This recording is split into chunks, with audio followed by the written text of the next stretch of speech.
Okay, I got the red smoke. Gun run, north to south, west of the smoke, west of the smoke. Okay, copy. West of the smoke. I'm looking at danger close now. Come on with it, baby. Give it to me. I need it. You're cleared hot. Copy, cleared hot. Let's go more modern day first. I want to hear about... Are we already filming? I don't know. It depends. Michael, did you hit the button? Yeah, we're going. Perfect. NASCAR. How'd it go? That's the most recent thing you did, right? You know, I think my daughter said it the best. So I convinced her to come down to watch this NASCAR race. Anytime you race Daytona, I mean, I met Evel Knievel there. I won my first ever supercross there. Daytona is just kind of a special place as far as racing and bike week and everything. Plus it's warm in the winter. So it's where our family kind of always went. My dad always had a Harley. So my daughter, she either was going to go to cheer to watch her sister, or she was going to come down with me to Daytona. And she's like, which didn't seem like a toss up to me, but she's like kind of playing it back and forth. She goes, okay. She's like, but Dad, are you going to be competitive? Because I know you're really not good No, she's honest. Like rear wheel drive and pavement, she's like, you're pretty bad at this. Like, am I just going to be bored watching you run around in 15th? And I'm thinking 15th would probably be decent for me. But I'm like, no. I'm like, we're going to get up there. We're going to get in the fight. But our strategy is to stay in the back. And while all these guys take each other out, like the top 10 or so people will generally crash out. So you start with the field of 40 or 42, and usually 25 finish in general. So I'm like... This is like the lead up to the LeMullets this is the brief I got from Bucky. Right. He was like, dude, and if you can just get me a car that isn't totally jacked. Also, by the way, I'm not a good race car driver. So I'm like, yeah, I'll hang out in the back non-consensually.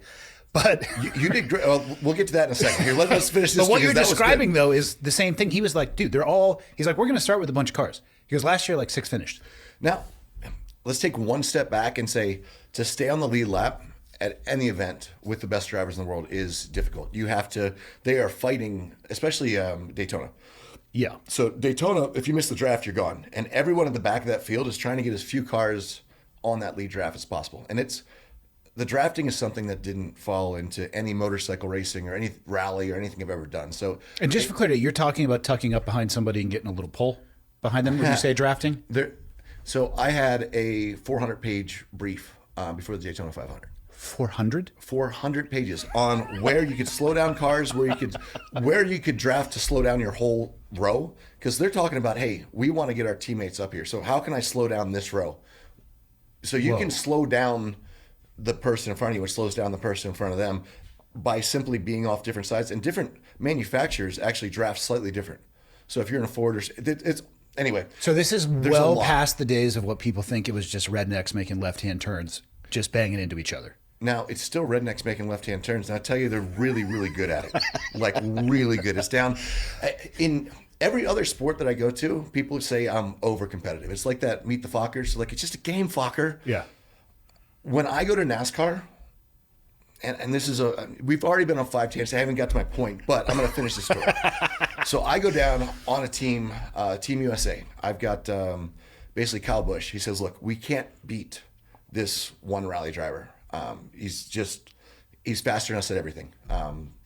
But I heard his buddies are here. They all want to drink. They're using this as a party weekend. He's like, you're the best drinker on the team. I was like, yeah. He's like, let's just be realistic here. We need you to outdrink these guys. I was like, all right. Like, we want Petter Solberg so drunk that he cannot stand up tomorrow. So at 4:00 in the morning, I did everything I could and had all my friends and all his friends. Petter Solberg, I mean, one of my heroes, great dude. But he could not stand up. He would not have passed a breathalyzer. He could not physically walk out of his hotel room the next morning. Well, I get a call at 6 a.m. from Kyle. And he's like, where are you?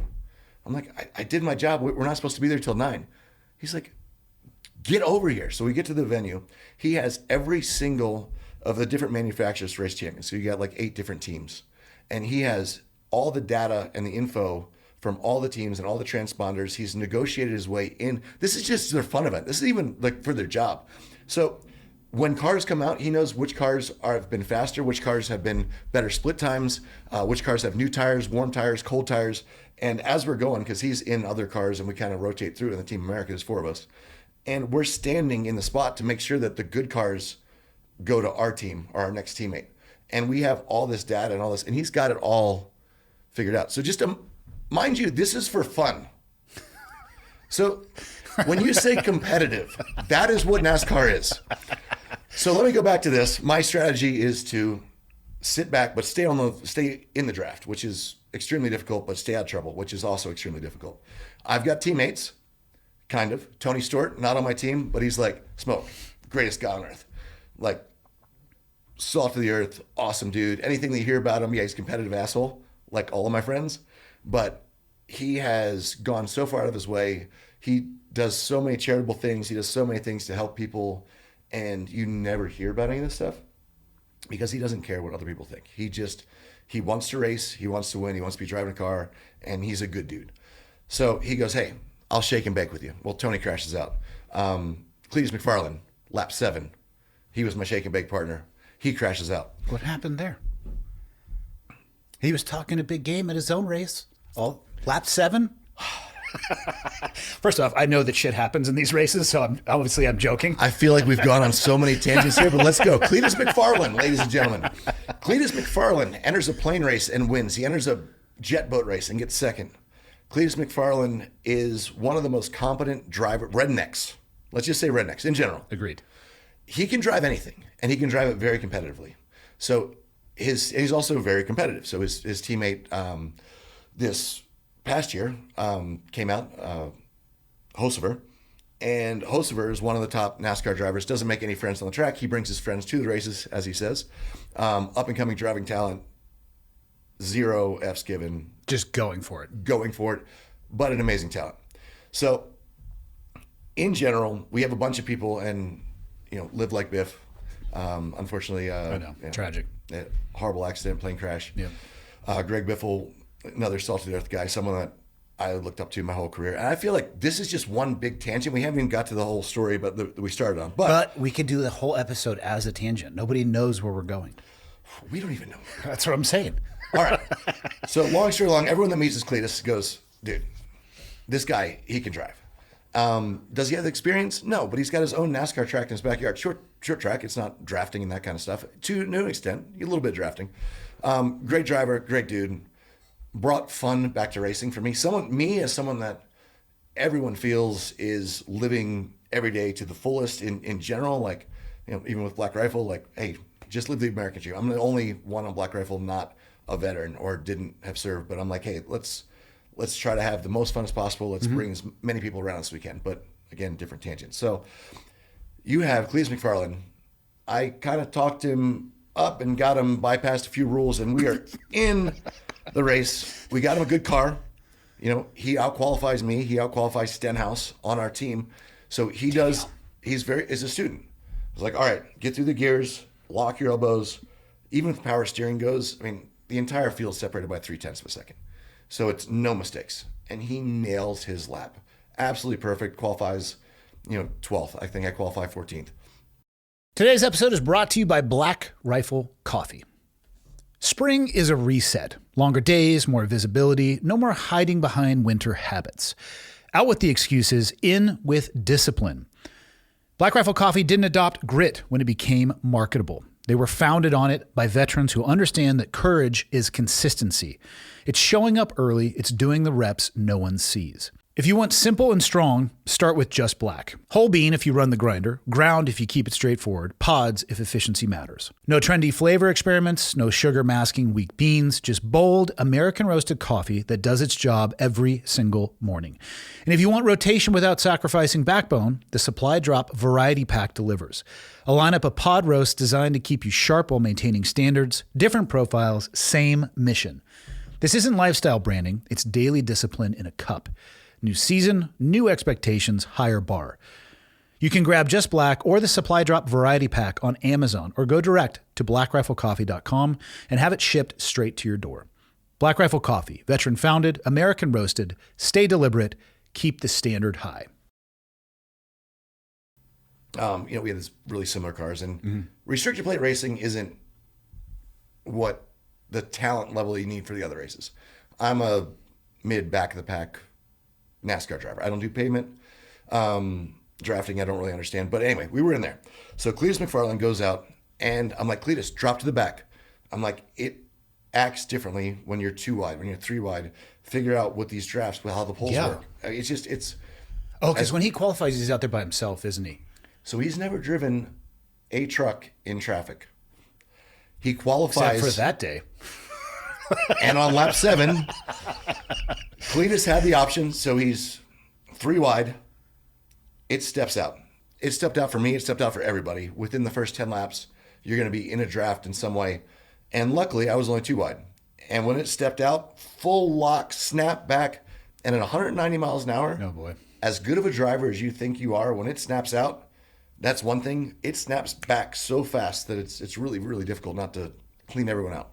So when it snapped out, instead of trying to catch it, Cletus said, I don't want to take out the whole field. He might have been able to catch it, 50-50. Mm-hmm. But instead of being, I think he was running 7th, 8th, top 10th. Really? First ever race, lap 7. And that's what he was like, shoot, I'm not dropping back because then I have to pass all these people at some point. And when it stepped out, it was just something he wasn't used to. And that's when a Kyle Busch or someone's like, hey, he didn't have the experience. He shouldn't have been there. I don't agree with that. But if he would have followed my advice, we would have been in the back. We would have figured out all those things without people around us. We would have stove it in and we would have shook him back and possibly done better. Whew. Long story long, it stepped out. Instantaneously, he made the decision not to clean out half the field. Turned it in, hit the wall on the inside. His day was done. So, unfortunately, or fortunately, depends on how you look at it, not a lot of people crashed. So, with 6 laps to go, my spotter comes on. He goes, you're doing great. I'm like, I'm in 27th. I know that my daughter came out strictly because I said at one point I was going to be up front. I was like, I'm leading a lap. I'm getting up there. We'll be in there. And I was like, 6 to go. I'm like, this is not where we want to be. So luckily there was a little bit of a crash. 3 cars went out. So now I'm 23rd or something, but I'm right behind my teammates. And Carson Hosever, to go back one step, that talent that I was talking to you that Cletus basically hired for the 2.4 hours of the Oh, was that his partner? That was his partner. That cheating son of a I know, we got bitch. like one of the most talented drivers. Also, in the what do you think the odds are he was driving the same caliber cars that we were? 100%. Cletus doesn't cheat like that. I'm not saying he cheated. I'm saying he might have given them all a once over and maybe. Nope. I've been on Cletus' team. Honestly, the one good thing about all my friends, they're all assholes. And they're all very honest assholes. And Cletus, he won't give himself the worst car. I'll give him that. But which, if you're hosting the event, I feel like that's fair. Right. But he will never. It lines up how it lines up, and he's won twice at his own event, big events, but he's never given himself the best car. And I believe if he had the best car, that he would probably give it to somebody else. I honestly, because at the end of the day, it has to be legit. Yeah. He does seem like that kind of guy. I don't know him well at all. I met him for the first time while we were there, but I could see that for sure. He gave us one of the worst cars when we teamed up together, and he's like, yeah, everyone says I'm cheating with you, so just go win anyway. I was like, thanks, man. We didn't win, but then he got Hosever. So Hosever, we're going to get to that race. So we come out. I go through the field. I'm right behind Stenhouse. Stenhouse gets right up in the mix, but he goes through some there's no gaps, there's no holes. And to go back one step, so Hosever comes by me. So he gets involved in the first thing with Tony Stewart, and he messes up beside his car, so he's in the pits a little longer. So Hosever comes by me and he's waving me by. I didn't follow him because we still had 50 laps to go. And he crashes. And this team gets him fixed up. So the next time he comes by me, 3 wide on the outside, pinches in where 4 go, loses it right off where Cletus come. And he's got his hands out the window, giving me the horns as he's sliding by at 190 miles an hour. Somehow saves it, doesn't collect anybody. 2 laps later, smashed into the wall, he's gone. So I had 4 people that I was supposed to be shaking and baking with. I was expecting that maybe there would be 20 cars left on the last green, white, checkered. There we sit, 28th, last green, white, checkered, but behind 2 teammates, made a run up to 15th. I come off the track. My daughter reads me the riot act. We actually, the first time she did it, we didn't have it on film. She did a pretty good job kind of reenacting it, but I sat there and I took it because I'm like, you know what? I promised you if you came down, I'd get in the hunt, and we never did. It was disappointing. Jesus. Yeah. I mean, the fact that you're in there mixing it up. How many years ago was it that you were in a NASCAR, though, doing exactly the same thing? Yeah, it was 3 or 4 years before that, got to the Daytona 500. Yeah, that's huge bucket list. Yeah. I also feel like you might have hopscotched a few rules to find yourself in that. A lot of rules. Yeah, but then you crushed. I was doing really well, running 9th on the last green, white checkered, Denny Hamlin. When everybody else was like, yeah, sure, pay for your ride. I'm like, look, I don't want to pay for a spot into the Daytona 500 because now everyone's going to be giving me so much crap. So I went down there. I run the late models, the modifieds. We won a Gator, which is, I know no one probably listening to this podcast knows what that is, but we won a dirt track modified race. It's like a side-by-side, right? A Gator? No, a Gator is a trophy. Like, that's Florida, so it's just a little stupid wooden Gator. Doesn't really matter. Long story long, I won a modified race, which is a dirt circle track. Everyone's car is pretty much the same. For $5,000, you can buy a pretty competitive car. And that's where they say the real drivers come from. That's where NASCAR started.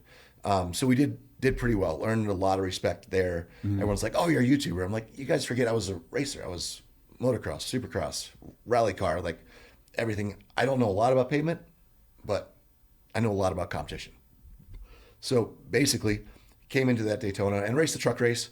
Actually teamed up with Hosever on that. We were both on Nice Motorsports, run by a Marine, ex-Marine, which is really cool. So that's kind of how I got into that and everything. But at the end of the day, Daytona 500, it's something that before I can even remember anything, I remember going to Dale Gertz's house.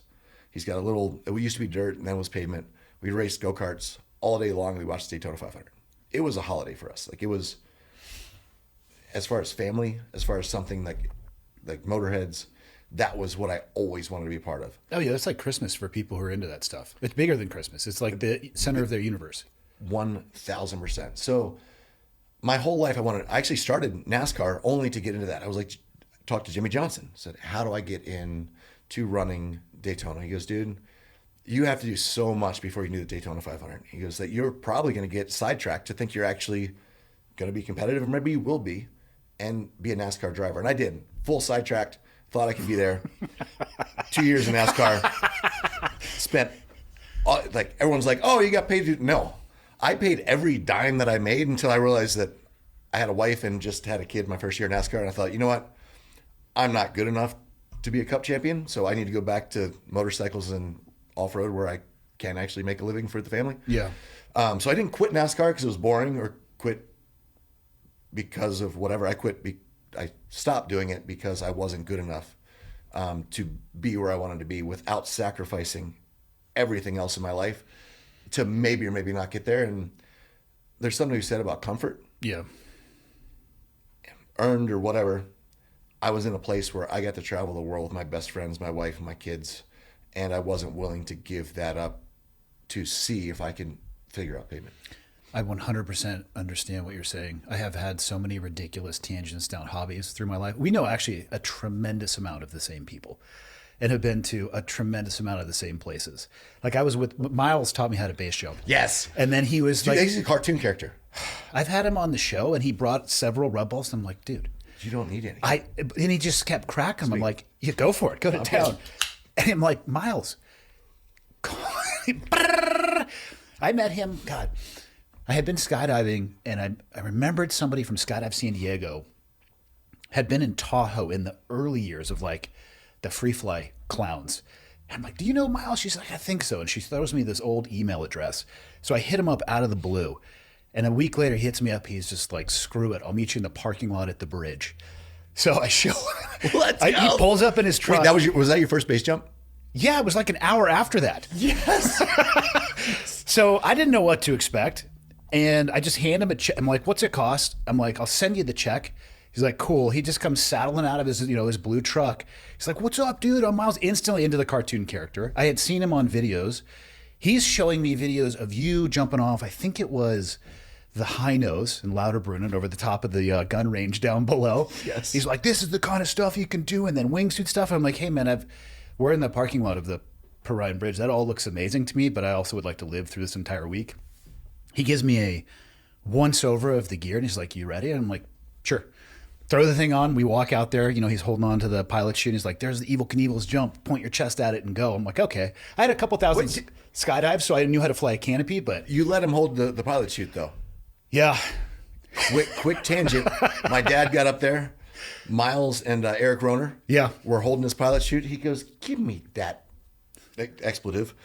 Your dad said that? So my dad, he went in, he was Marine. In Vietnam, yep. So his first jump, he broke his ankle actually he's like, yeah, round chutes suck. He's like, so I've only done one jump. I had a bad landing. They're like, just land in the water. He's like, great. So other than that jump, he had never been skydiving before. And Miles was like, hey, actually moment of like levity, say, hey, you should probably just jump and let us your first jump. He goes, man, you want to die in an old person's home? And then so he got up on top and he almost fell off just stand there. He went off the rail? Goes up on the rail and they said, okay, so just chest up. He said, chest up? What do you think, I'm a bitch? He's like, I'm gainer in this thing. I said, what? I said, Dad, at 100 feet, you have to throw the chute. If you throw it too much sooner. So he goes, well, I've belly flopped a 100-foot bridge before. He goes, I got that. So he goes, I just imagined I was jumping off the Naval Academy Bridge in Annapolis, Maryland, which is 96 feet. And he's like, if you were to tell me under rotate a gainer, he's like, I've already accidentally done that. It's already in the wheelhouse. So he jumped off, he yelled Semper Fi, jumped off, perfect gainer, threw it. And anyway, continue. I have to wrap my head around this story. Miles didn't ask me to get up on the rail, I think, until the end of the week. And that... No, he didn't. They told me to tell him not to. But am I going to tell my dad not to do a gainer? So for people listening, the Prime Bridge, totally legal to base jump, 24/7. It's 486 feet from the railing to where you're going to go flat. And you got the rest of your life to think about it. You do. And that's the way Miles describes it. He's like, whatever you do, pull something. I'm like, okay, great. I guess that's a great emergency. He's like, never. Miles's theory is never go in with any of your handles still in their pocket, which I actually agree with, skydiving and base jumping. But God, the first time he had me go up on the rail, that was almost scarier than jumping, even though you're going to jump off the rail when you get on top of it because you're afraid of falling off while you're getting on the rail to the bridge you're getting ready to jump off. Rational fear. There's nothing rational about it. And you're standing up there, and then 5 seconds later, as soon as you get your shit together, you give them a 3, 2, 1, see ya, and you jump off the thing. But you're my God. Yeah, this rail is, it's an emotional event, actually. See if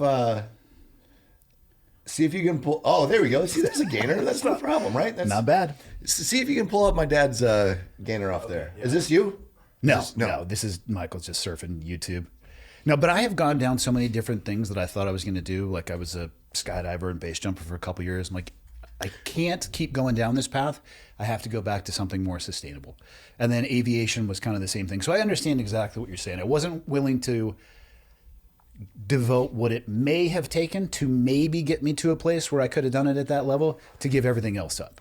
So my first year in NASCAR, I'm like 28 years old, have, 6 at that time, U.S. Rally Championships.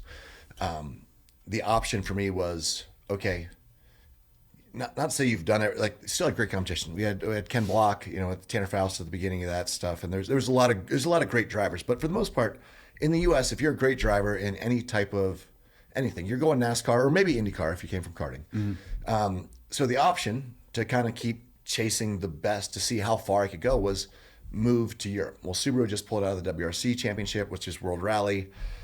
And I'm like, I'm not willing to give up the life I have here in the States with the friends and the family and everything that I've built to go see if I can make it over there. But I'm like, maybe NASCAR. I'm like, I've never really tried pavement. I don't really understand it. Is it harder? I feel like it's somebody who knows nothing about either. I feel like the dirt would be harder, but I guess that's more, I would think of that from a traction perspective, but then I watch the way you guys drive. You guys are moving the car all around to take advantage of the fact there's less traction. Let's not say harder and easier. Let's look at an F1 driver or an IndyCar driver and their OCD, for lack of a better word. Yeah. How they dress is very proper. How they do everything in their life. Imagine that there is a perfect way around a racetrack. If it's paved, there's a perfect. Now, if the cloud cover comes over or anything, track temperature changes. But right now, circuit racing is for very intelligent human beings. It is for people that analyze everything, that understand everything, that have a great crew chief, that have a great support team around them. It's for people that are able to brake. If you're going 200 miles an hour, you have to brake at the exact same place every time. And Scott Speed was great because he didn't understand my mentality at all. We made a great team because he was great on one side and I was great on the complete opposite side. And we ended up going 1-2 in the U.S. Championship and beat the world champion from Europe, which no one thought an American could do. That's a totally different tangent. But it was because of Scott Speed's F1 background and that he's like, I don't understand. You know that you overshot the corner when you broke any further than here. And when you were trying to make up time, you consistently broke later than that point. I was like, yeah, because I'm trying to catch you. He goes, but do you not understand that the fastest you can go around the corner, fastest you can make it into your apex is braking here? I'm like, but you're going faster. He's like, I'm better. And that's something that I couldn't grasp. In dirt, you don't lose as much for being aggressive. Oh, interesting. In pavement, there's a certain amount of grip level. And as soon as you break that grip level, even if you don't crash, you're losing time. If you're sliding, you're losing time. Yeah. So there is a certain point of your apex that you have to hit.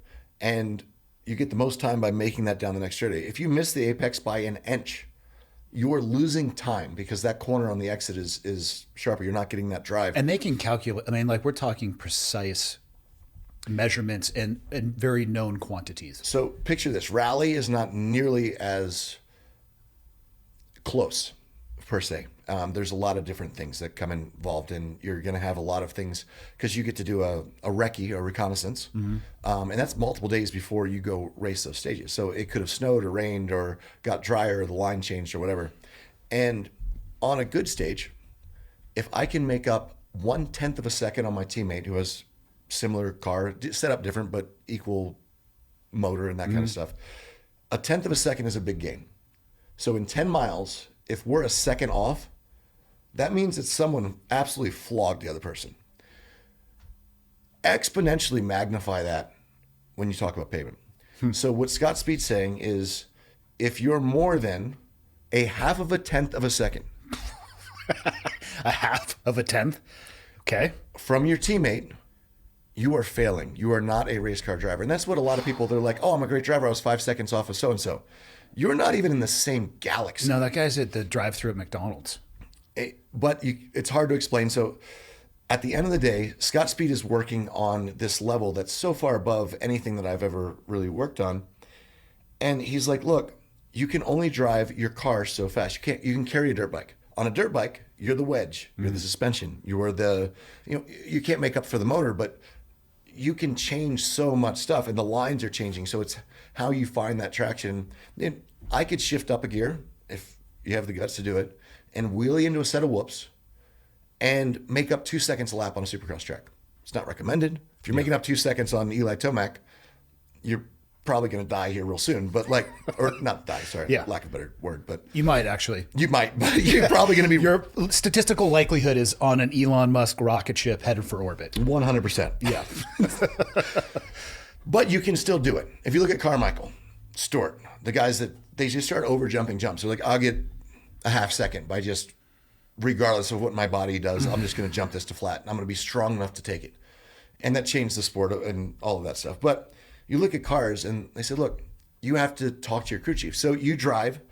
That's what Scott was like. You have to drive as fast as you can physically drive and then talk to the team about how they can make you drive faster. It had never crossed my mind. I had never done it.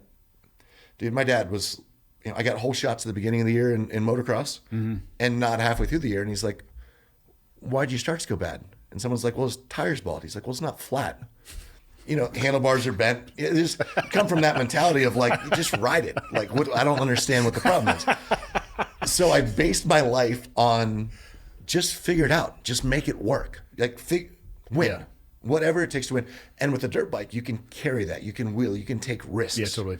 I was not great at it, evidently, because I'm beat up as all hell. But I was really good at figuring out when the chances were worth it. I think your record of performance would indicate that you are pretty good at it. You've also just gone over the bars a few times. And the record of hospital visits would also indicate that I'm not. So 50-50. Yeah.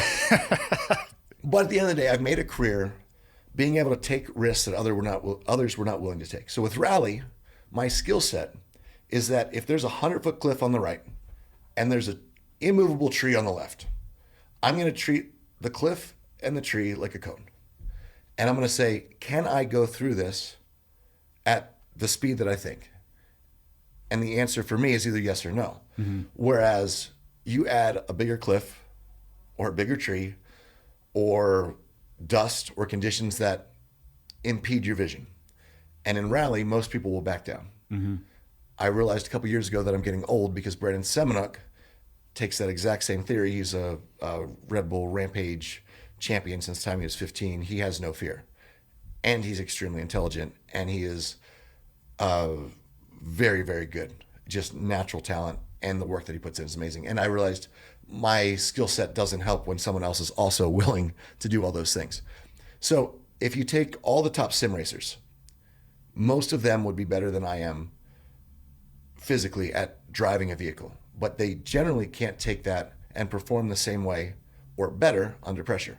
I perform my best when shit hits the fan. That's my happy place. And I think you guys and most of the military guys that I've met. Oh, I'm 100% understand the same way. There's a difference between a sim cliff and a sim tree. Yeah. And the screen goes black. You're like, oh, let's run it back. And then you're coming at it and like, do I go with the skinny pedal on the right? Or do I go with the a little bit bigger one that slows it down? Yeah, most people are going to mash on the brakes. Man. So my talent was never being the absolute best, the absolute sharpest, but was being able to make those decisions when it counted at the bottom of the ninth to say, is this worth it? And risk to reward changes every single day of your life. You get married, you have kids. Yep. But at the same time, I want my kids to see the amount of work that it takes to get to the top. I want them to see the risks that you're going to have to take. It doesn't always work. Yeah, they see me hurt a lot. Yeah, they see everyone around our house. We have a lot of Olympians that come through, a lot of world champions, a lot of people doing world records. And it's funny because my daughters, and this is another tangent, but one of my daughters, I was like, hey, man, you're really good. Like, you should work, you can be the national champion at this. And, at 7 years old, she's jumping over my wife. She's in a car, Can-Am, jumping over a Subaru, doing an 80-foot gap. Yeah, totally normal 7-year-old stuff. Normal 7-year-old stuff. That was actually her 7th birthday. So yeah, like just barely 7. Totally normal. And I'm like, this could be a career. And she's like, yeah, I don't think and this is at like, literally 7 years old. She says, I don't know that I want to be the best at anything. And I took a huge step back and I was like, are you my daughter? Like, what? She said, I see so many people here and they don't seem that happy. They seem so focused. And so she's like, I just want to have fun with my friends. And I had to take a step back. I'm like, okay, she's 7, but me at 7 was different. But how my dad treated me and how I had planned on raising my daughters, I was like, it was a very humbling experience to say, okay, this is a girl that just really wants to hang out with her friends. And whether that'll change down the road or not, like, I don't want her to be 15 or 20 and be like, Dad, why didn't you help me to be a race car driver or a dirt bike rider, or her mom with a skateboard or that kind of stuff? And yeah, it's being a father is very interesting, but it's opened up that eye to say, I always want, like, fun for me was winning. Like Lindsay, my wife, asked me all the time. Winning is awesome. Losing sucks. It sucks. Lindsay's like, you say you like rally, but you're up. So, you put the kids to sleep and Lindsay to bed, and then, my wife goes to sleep, and you stay up to do your notes. And you might be up all night going over, I'm trying to pull a 0.5 of a second. Yeah. Every other mile. And I'm happy. I'll homework's free. Work is free. Yeah. And, you get up with kids the next morning. She's like, you don't seem happy. You don't seem like, but I want to win. The path to happiness isn't always comprised of smiles every day. No. That's what people miss, man. They miss the journey through the valley of like, here I am at success and here I am at success. There's a whole story of eating shit every day along the way to get you to those places. And people miss out on that. And it's really weird, but I enjoy when I feel like I'm about to die, if it's for something that I believe is going to help, even maybe help me, I'm all in. And even if I know that I'm not better than someone, if I can push them into potentially feeling the pain that I'm feeling, it makes me so happy. Like, it's a sadistic kind of. So that's why freestyle was so tough. We're lucky we didn't meet earlier in life, because one of us would be dead for sure.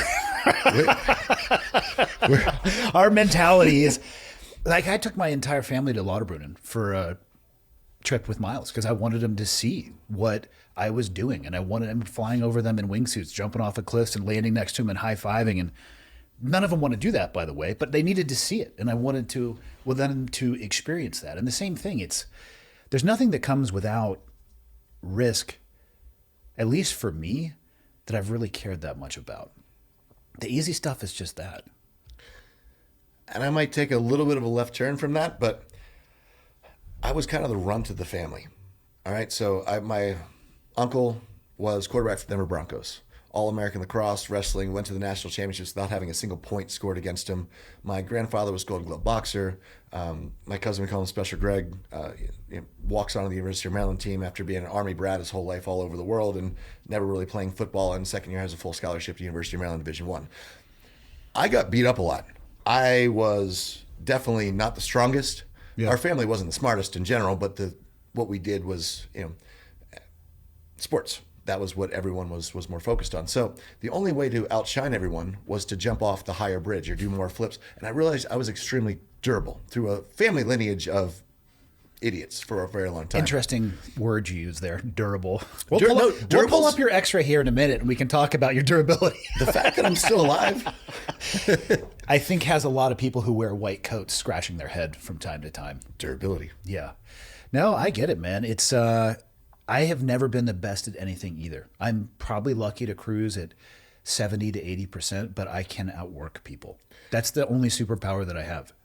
And that is why action sports came. Now, right place, right time, right mentality. I mean, even through my uncle that, as my dad always says, and family always thinks the family's better, but maybe the best athlete that ever came out of Annapolis, Maryland. And the fact that he still, until the day he died, was working construction in the summers and teaching at a community college, health, fitness, lacrosse, and football. The chance of you making a living at a hobby is very slim. So any day that you have a chance to do what you love to do, ride that train till the wheels fall off. God, I could not agree more. I don't even ask my kids what they want to do, like with their life. Like, what are you passionate about? What interests you? Let's just go water the lawn, and put fertilizer on that grass to see if it can grow. That's the way I took with my life. I don't know if it's a scalable philosophy, but it worked out okay. And there's the second point was, Marcus Luttrell.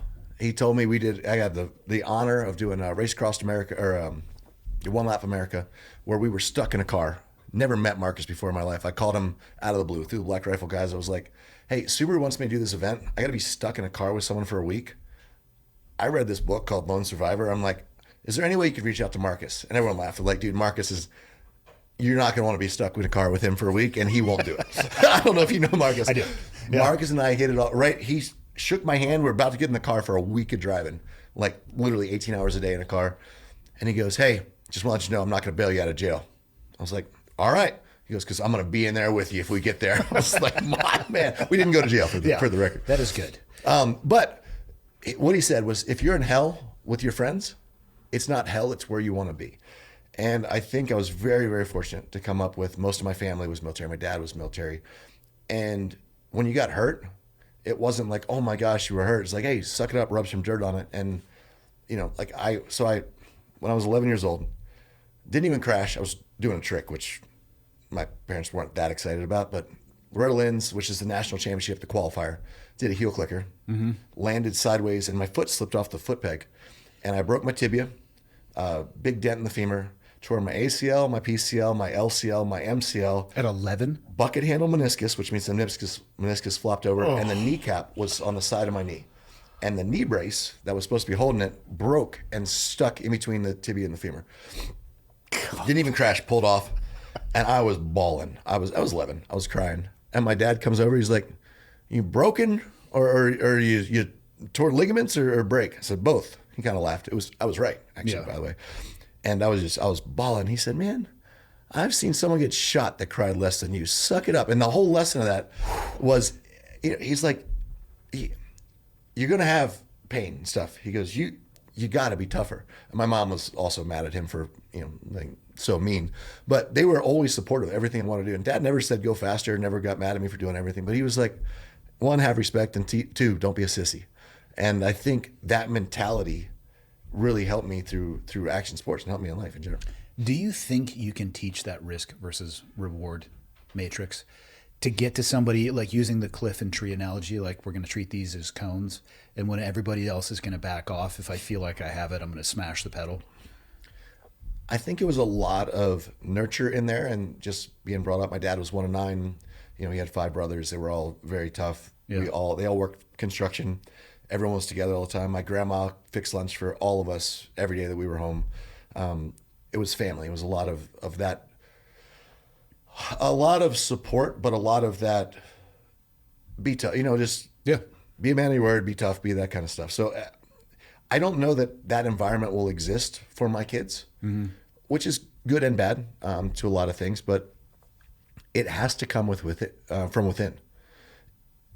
And my dad was pretty good with me all the time. He said, look, there is no amount of money that is worth taking the risk that you take in dirt bikes. And he was the only one that had slowed down on the pit board when he thought it was getting too crazy. Really? Like all the other parents were like, come on, get him. And he was like, I don't want to see you get hurt. But if this is what you really want to do, then fucking go for it. So to answer your question on that part, I think it's a little bit of your surroundings and a lot of what's within you. And I learned that when I had 2 kids, and they're so completely opposite. Yeah. And even my oldest, when shit hits the fan, she almost gets this smile, and she does exactly what I do, where she starts talking a million words a second, and she's like, that's her happy place. And my other girl, she likes to learn. She actually listens. She gets better at most things than than the one that just wants to do it, because she's listening, she's paying attention, she doesn't want to get hurt, she doesn't want to. And when shit hits the fan, it's just over for her in a split second, and she blacks out. So it's like, maybe, and my wife, for example, she gets really angry when she gets nervous. So when I do something that doesn't sound fun, makes her scared, she's mad at me, but she's not actually mad at me. No, I think it's the emotional response to what's going on. Yeah. And that helped her get 3 X Games gold medals, because when she gets angry, she gets stronger. Not fun to be around when she's scared, when she gets scared, she gets stronger. So what I've learned is that everyone naturally has a little different way of reacting to fear. And I think most of my military friends, at least the ones that have been through hell and that keep going back, most of the successful people in a contact sport, when shit hits the fan, when everything's wrong, when you're in the air on a dirt bike and you're going, for example, I was hitting this jump and my foot peg hit the takeoff, and I was going up over the bars as fast as the bike would go, 70 miles an hour, clearing 2 barbed wire fences, coming up short on the landing, and I'm going over the bars. And I remember being fully panicked, and then I remember almost everything stopped. And I probably didn't smile, but in my head I was smiling. I was like, this is pretty interesting. And I had all this time to think about it. I'm like, all right, I'm 40 feet off the ground. I'm going 70 miles an hour. 4 stories up, highway speeds plus. And I remember smiling. I'm like, all right, if I stay on the bike, the front end will take a little bit of the hit, and then the bike, it's probably going to kill me. I'm like, all right. And I looked around, like literally in my head, all this is happening all at once. And I'm like, all right, it's just grass. There's nothing that I can land on that's better. So I'm like, all right, I'm going to take a big jump off of here, because my dad always said on a bridge, he goes, look, you want to jump off this so you know how you're taking off. And I remember I stepped on the handlebar and I jumped as hard as I could with confidence to be in the spot that I wanted to be, so I could potentially best take this impact from 4 stories up at 70 miles an hour onto this grass hill. And as I was flying through the air like a spider monkey, I thought to myself, I'm like, this is really cool. I'm like, I know it's really going to hurt right there, but how many people get to fly like this? And I landed, I destroyed my knee. I knocked myself silly. It was pretty bad. But the bike didn't land on me. Yeah, it probably would have killed you, actually. Pretty much ruined my career. Knee was toast. Everything was same knee that I had hurt earlier. Yeah. So rolled out of it okay-ish, considering. Only a blown out knee, not really anything else to speak of from such a big jump. Sorry, I keep hitting this. But, no, you're good. But I remember sitting there and I was in quite a bit of pain. And I'm thinking my dad's going to kill me because it was a week before the supercross season started. And I was like, that was really cool. And I feel like there's probably something wrong with that whole thought process, but it's just interesting that someone like yourself, someone like most of the friends that I have now would be in that situation. And the difference between someone that makes it in action sports and someone that doesn't, and I won't speak for military because I've never been there and don't understand it, but I'd imagine it's lesser, but in a similar way, is when shit hits the fan, not many people are willing to make a decision, any decision, if the best decision is 2 broken legs. You freeze. You're like, oh dear God, did you find this? Oh, that's it. Oh, it's probably not nearly as big as I remembered in my head, but yeah, go ahead. How did you find that? Yeah, you are pegged right there too. I was like, and right there, I'm giggling. I'm like, all right, step off. Oh, yeah, that was way cooler in my head. Thanks for bringing that up. Yeah, you're welcome. most people would just ride that out though. They're not even able to. Well, first off, people don't understand how many years it would take to get comfortable even attempting that jump in the first place. I was comfortable until I took off, but the gist of this, even though in my head that jump was way bigger, but that's cool. So thank you for finding that. It was still as fast as the bike For would go. clarity, that's a huge jump. Yeah. Good call getting off the bike though. That thing would have 100% Well, chased knowing you what down. I know now, as soon as it took off, I would have tucked for a front flip. Might have made it around better. But at the end of the day, and look, you see me there, I'm like, Yeah. hey, my knee's completely gone. That's just called shock. Okay. Well, shock was great. I was like, so then I fall down. I was like, oh yeah, now I'm actually really hurt. But hey, good calling out. Yeah. So the interesting point about this is that You're talking about being comfortable on the edges. And I would say most of the people that I worked with were like that. The selection processes, whatever it would be, they, in my opinion, they select for people that look at obstacles as motivation, not adversity. Like if they encounter something, they'll figure out a way to solve the problem. And then over time, they start layering more complexity and more, what would be the best word for it? Definitely more complexity, but I would say more consequential. And so it just becomes this pressure cooker, and you can either perform in that environment or you cannot. But that's how most of the people that I worked with, you get them to that place where things are not going as planned, and it's definitely not as awesome as you thought it was going to be. And they have a shit-eating grin on their face, and they're just figuring shit out in real time. Those are some of the people I look. I'm like, I don't know how you do that because that is fucking unbelievable. But yeah. well, you're one of them, and that's But you get used to it. You get used to that.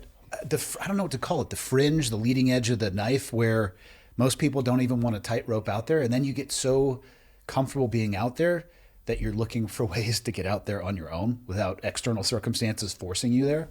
And that's actually a whole another scary subject to get into, and that it is very interesting to see a lot of the people that were around, and I do enjoy those moments. The problem is those moments don't come without huge risk and huge consequence. Yep. And risk to reward obviously always changing. But how do we find that excitement in life, that thrill, without risking everything we have? How does it work for you when you are injured and doing stuff like this or anything action related? It's off the table for days, weeks, months. Do you struggle with that mentally because you were kind of locked in a prison of your own body that's not functioning very well? So people always say, why do you keep putting yourself through this stuff? And I said, because every moment that I'm not doing it is worse than a moment that I'm injured. Like I don't mind the pain as much as I mind the inability to do, and it's not always this. It changes. Like, for example, I really enjoy other aspects of life. I enjoy the creative side of life. I enjoy writing. I enjoy producing. I enjoy editing, and that's what we started with. We have Channel 199, it's a YouTube channel, and at the end of the day, and it's one thing that I can do with my daughter. The one that is like, I don't really want to be great at anything because it seems like you guys never seem that happy. You always seem pretty hurt, and like all the Olympians and the world champions over here. Like the other day, there's not really a lot of money and a lot of this stuff. That True story too. I'm like, you're smarter than all of us. So, but she really loves. She wrote a movie when she's 11 years old, full movie. She just this year she went, and I'm wondering if she's my daughter actually, because I mean not really, but Yeah. So she went this year, and she's like, hey. the principal came to us and said, your daughter is trying to skip a grade. I'm assuming you know that. I was like, huh? It's like, yeah. So yeah. She's been talking to us about that. Yeah, we were fully briefed by her. Fully briefed. So she's a counselor, and she has straight A's. Everything is 98% or above on all of this stuff. She's done all the extracurricular. She's actually finished the 6th grade now, and she's starting her 7th grade. We said if she could finish both grades, she could go ahead and get into 8th grade. She's also convinced the whole class that our class play needs to change to this, and she's changing the script of the play, and for whatever reason they all seem to be going with it. I'm like, okay, great. So proud of her. Different, but I'm like, all right, not where I was there. I was just trying to get through school. I mean, I had to keep honor roll, so my mom would allow me to keep racing and doing stuff, which was fine. I was just eating paste. Perfect. Yeah, that's what I wanted to be doing, and riding my dirt bike. Yeah. But the long story long of that is now a lot of the focuses that I have when I'm hurt, or when I had a knee replacement 2 years ago, I had hip replacement last year, probably need a shoulder, another knee here. My daughters both said, hey, if you did a replacement this year and we can't go on a family vacation over Christmas and New Year's, like, we're going without you. So I said, okay, we'll take a year off of getting these body parts changed. But children are rough. I know. They'll give it to you straight. I have 3. Yeah. Yours look like they're getting ready to enter their teen years. Yeah. I have 22, 20, so 2 boys and a 17-year-old daughter. And I often question my life choices, my place in the world. They're very honest. Yes, they haven't developed, or maybe it's just with us as the parents, the filter is removed for a little bit, and they just get the knife and they go straight down to the bone, and sometimes through it. I keep trying to teach my kids that not that you have to follow rules, but you have to know every rule before you break any. I'm like, look, well, you don't stop on bicycles. Like, you go straight through red lights or stop signs, hypothetically. Yeah.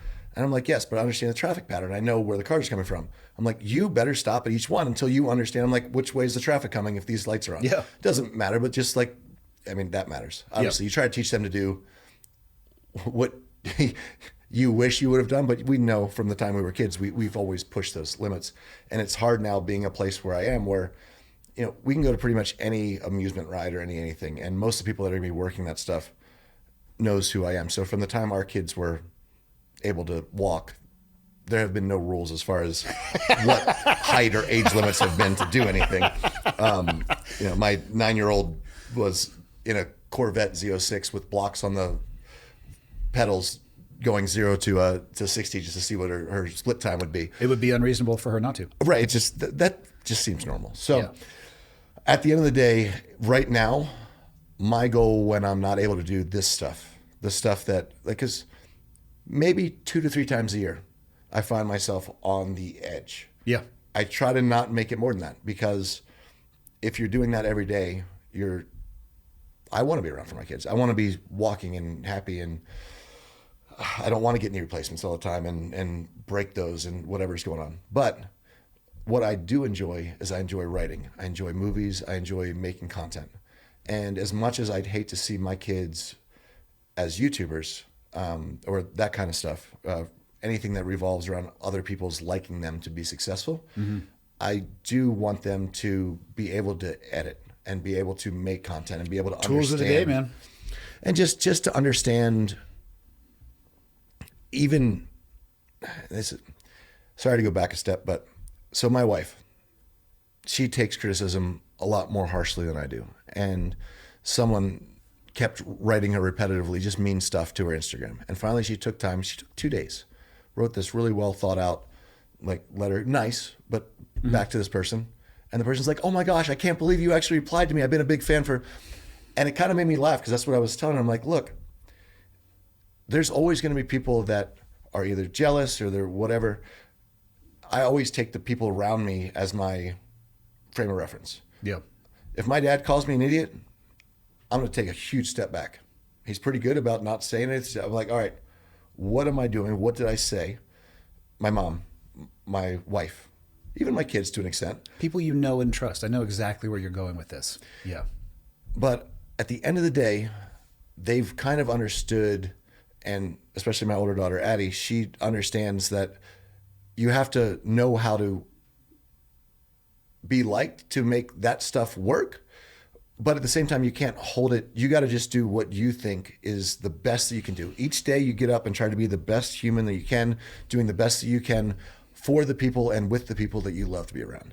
And that's what I've started with this YouTube thing. And there's a lot of criticism. There's a lot of things that, they're not wrong a lot of times. Sponsor comes in and you're doing a press thing and they're like, oh, that's so fake.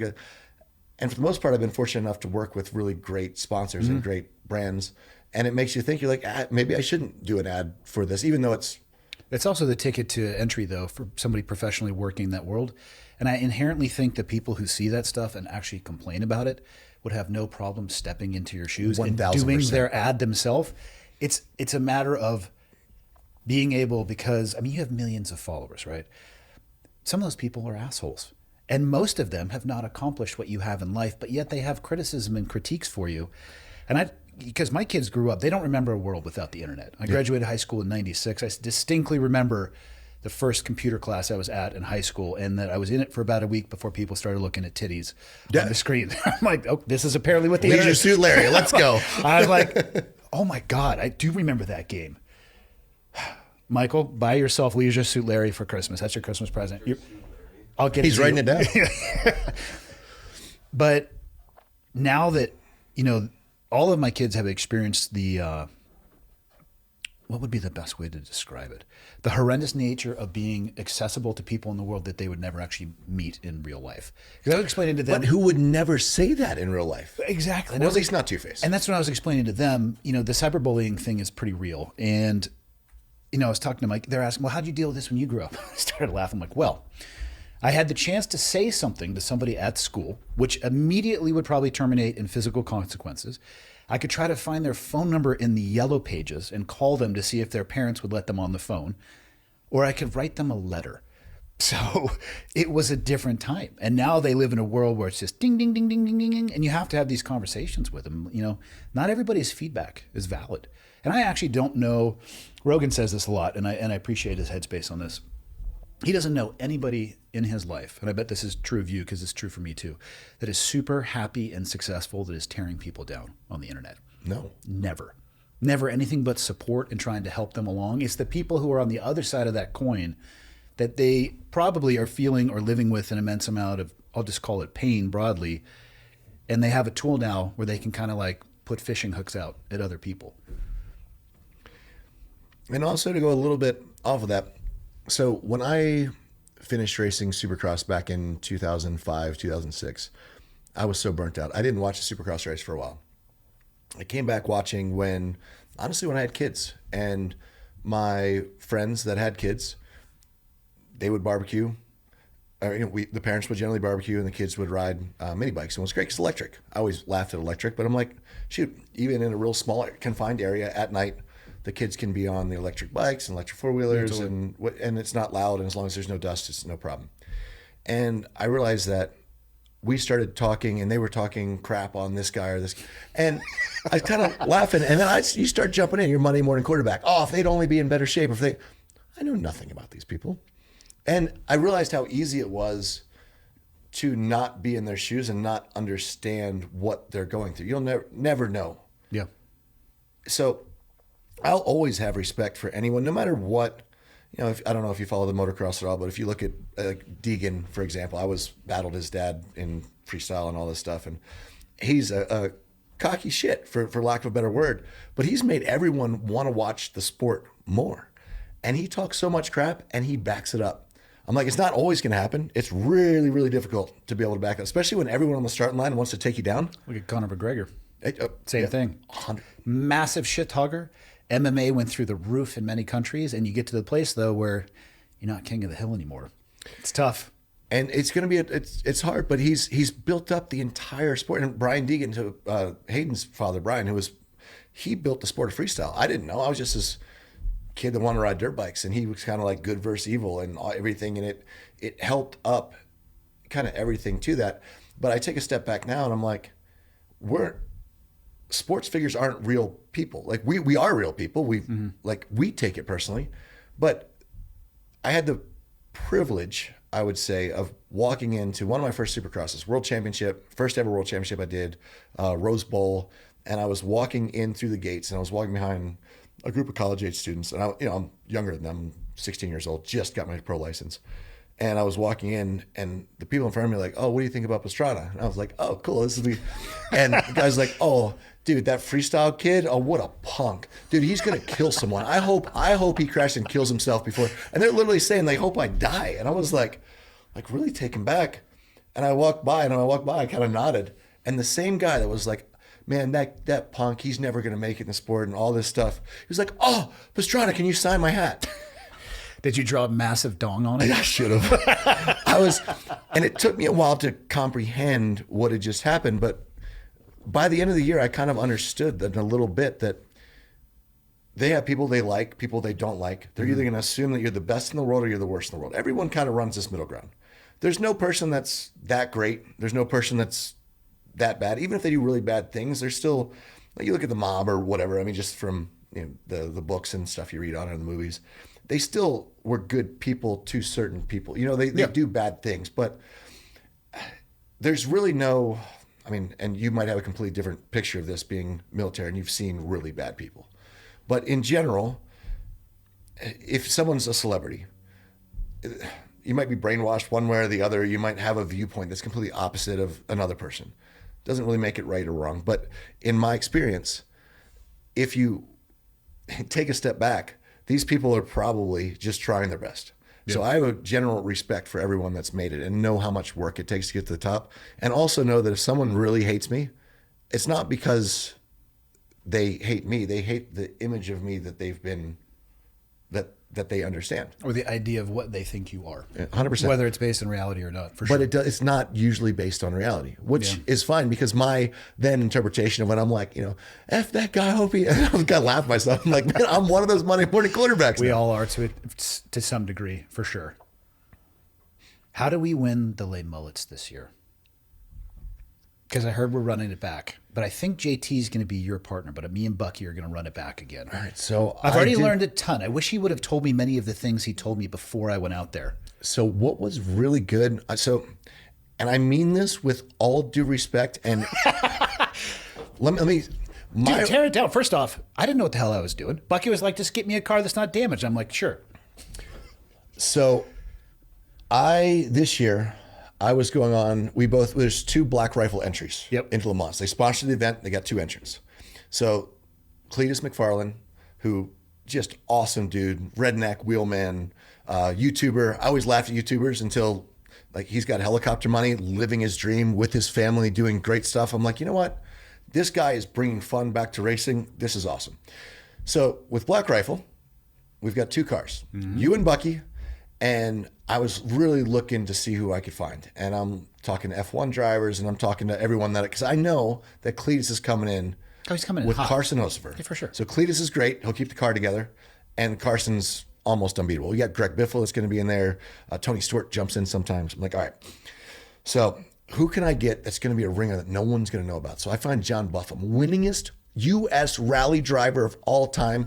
He was in the military, so he's 86 years old.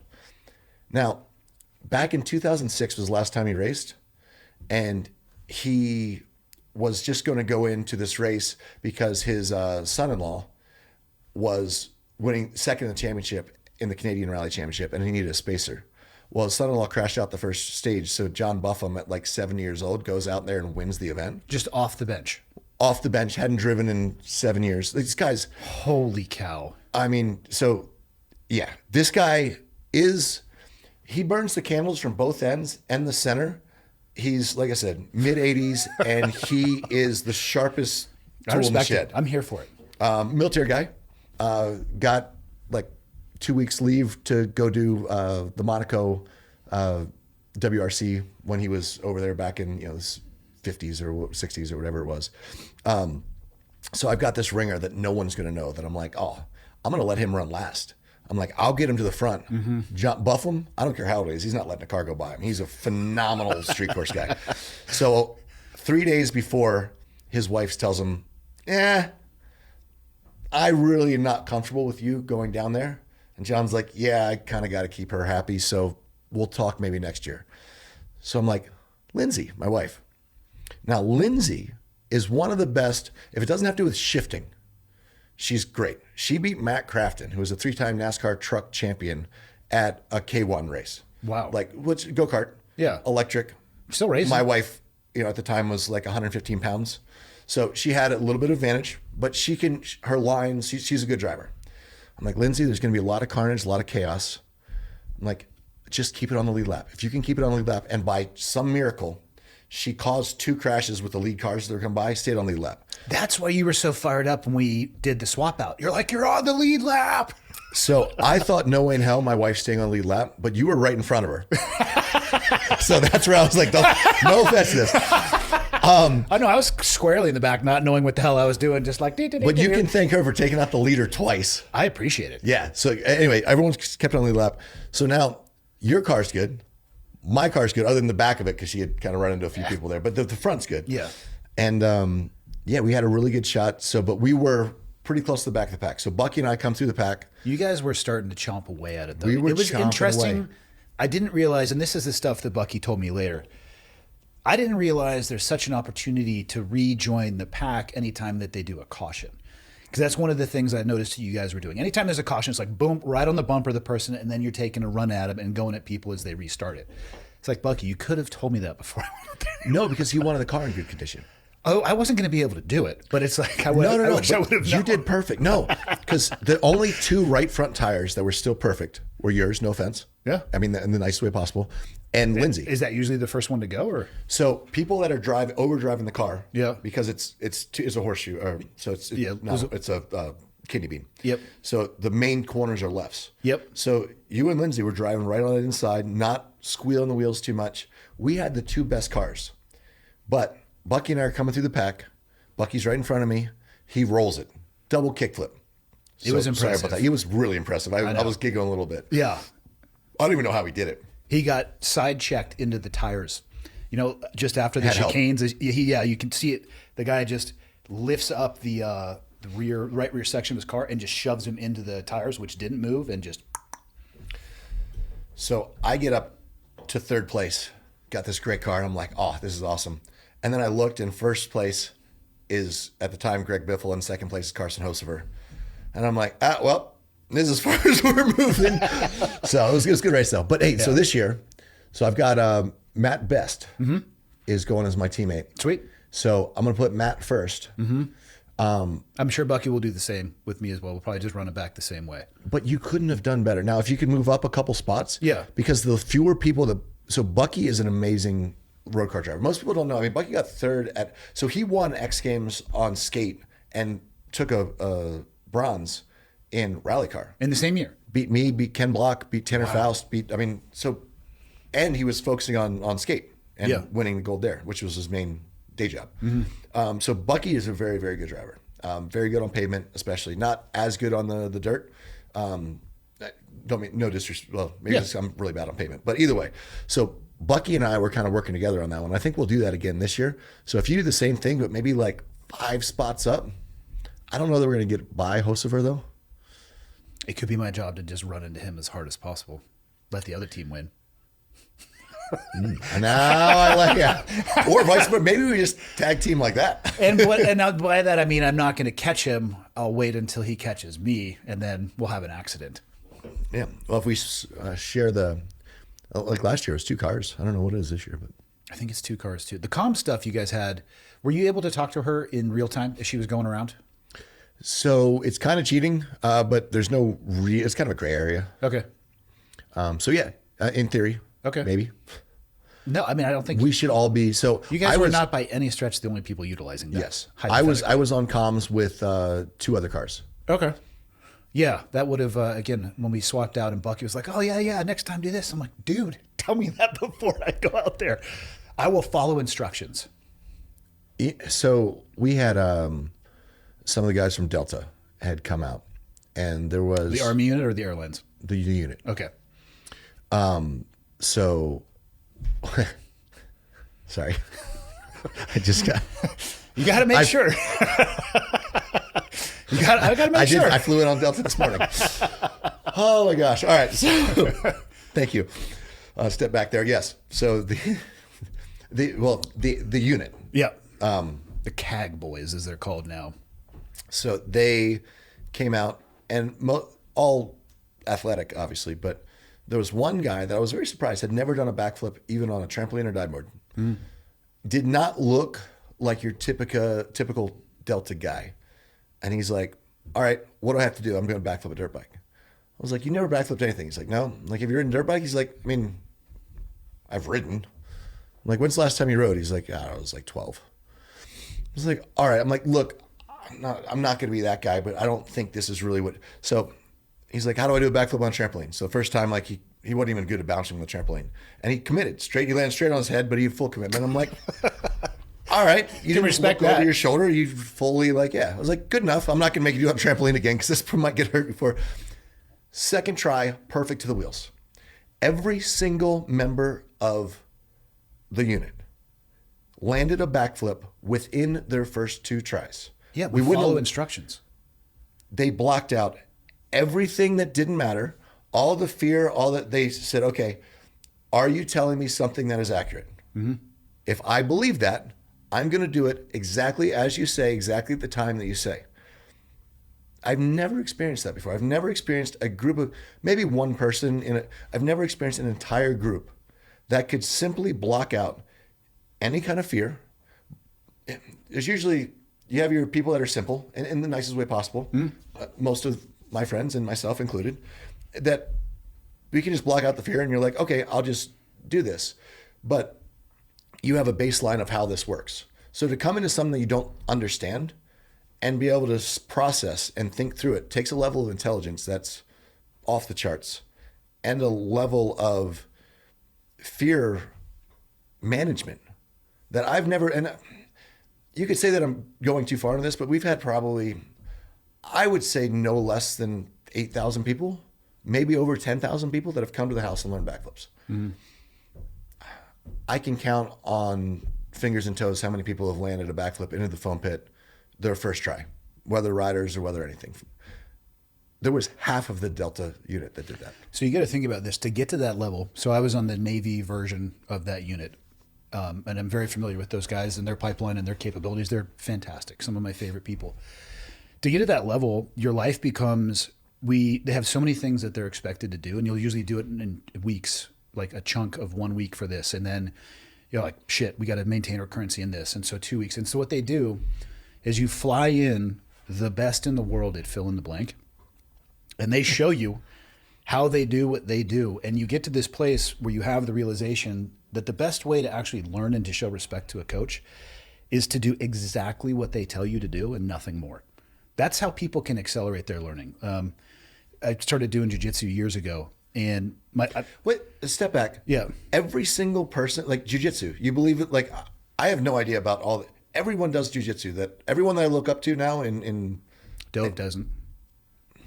I said but you open. I was going to say you open with sorry, that. I Yeah, love everybody. But you can. I progressed at a rate that was different than most people, and people will ask me how, and I'm like, I do exactly what the coach tells me to do, and I don't. Nothing and more. If they say put your hand here, I'll look at them and I'll say, do you mean every time? And if they say yes, regardless of where I want to put my hand goes right there. And then I'm not on the internet looking for a way to cheat having my hand there or a short circuit or a shortcut. That's what I do. You strip everything away. I mean, because literally your life turns into blocks of just driving or rally courses or dirt bike or shooting. And you have the best people in the world. And a lot of what they do isn't applicable to the job, but you learn how to parse out what is. And then that becomes your fundamentals. And then you just build on those fundamentals over time. It doesn't surprise me that they were able to do that, because that's what their life looks like at that point. You just shut everything off and do exactly what the person in front of you is telling you what to do. It's also scary because you have to make sure that you're, and I guess you have to understand, you have to know the people that you're listening to are the people that... Your resume is pretty well established. I appreciate it. Thank you.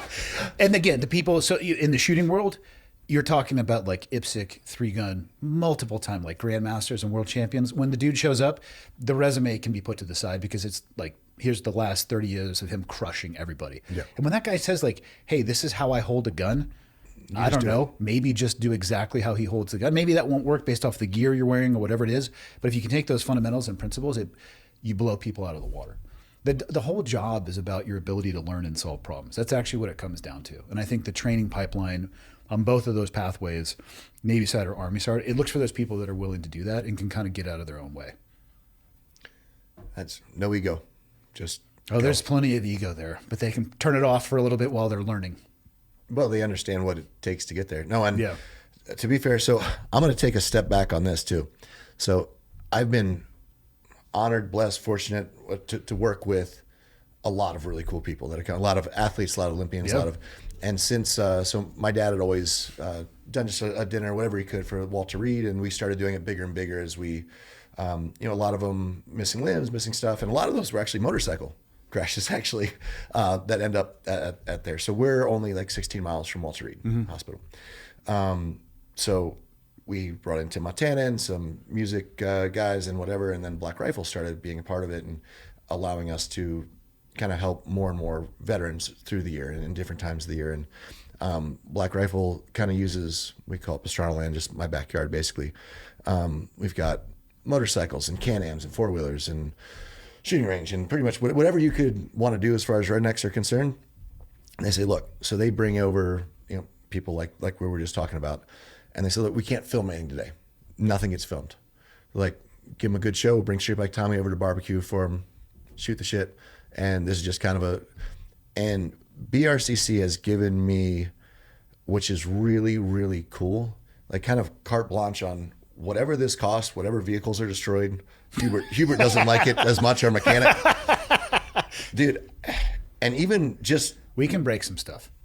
I will have to say, I've never had a day when more vehicles have been broken or that I've had more fun in my life than last year when those boys came over. And not one bit of it was captured on film. And that was almost the most refreshing thing that I've ever done. I did need to sleep for 2 days after that 24 hours, but it was pretty amazing. Yeah, they come from a world where when the vehicle breaks, you just like, hey, I'd need another one of those. And they say, okay. Our mechanic Hubert was not as excited as I was about their well, when you have an unlimited checkbook somehow tied to taxpayer dollars, it makes it a little bit easier to just go ahead and there's a dent or a scratch on the paint of the helicopter. Like, oh yeah, just get another one. It's totally fine. Put that one somewhere else. I don't want to see it again. But they were extremely respectful. They're awesome people. Yeah. It's a lot of people think, and you probably can attest to this with your time with them. People think that they're almost like superhero characters. They're some of the most normal people. They're very average in a lot of ways. They're, I would say, they're outside of maybe. I don't even necessarily want to say average. They have a different skill set. They're trained and refined to go down a different pipeline and a different skill set, but they're still they're your normal person. And most people would walk by them every day and not even know the difference. And they get it done, and they do get it done. It's fun having people over that. When something flips down a hill and lands on them and they jump back up, durable, with a smile, going, what's next? Speaking of durability, Michael, you know what picture to pull up. Uh-oh. No, I think this is probably, if it's what I think, this is not accurate. Nope. I've got way more metal than that. Are you telling me that this is AI or this is just not up to date? So, and I feel really bad actually now saying this because I've had multiple people come up to me and say, hey man, I didn't think I was going to make it through this injury or this whatever. Yeah. And I saw your x-ray and I see what you're doing now. And they cry and they're like, give me a hug. And I don't have the heart usually to say like, that is not actually my x-ray. I keep trying to get it taken down or pulled. No way. But no. So this has fooled me many times. Is at least that accurate? I mean, I've got a lot of that same stuff, but no, I mean, that is, so I do have a right knee, a left hip, a lot of that stuff through the pelvic area. I've got 2 longer screws through the back, but not as much up the back.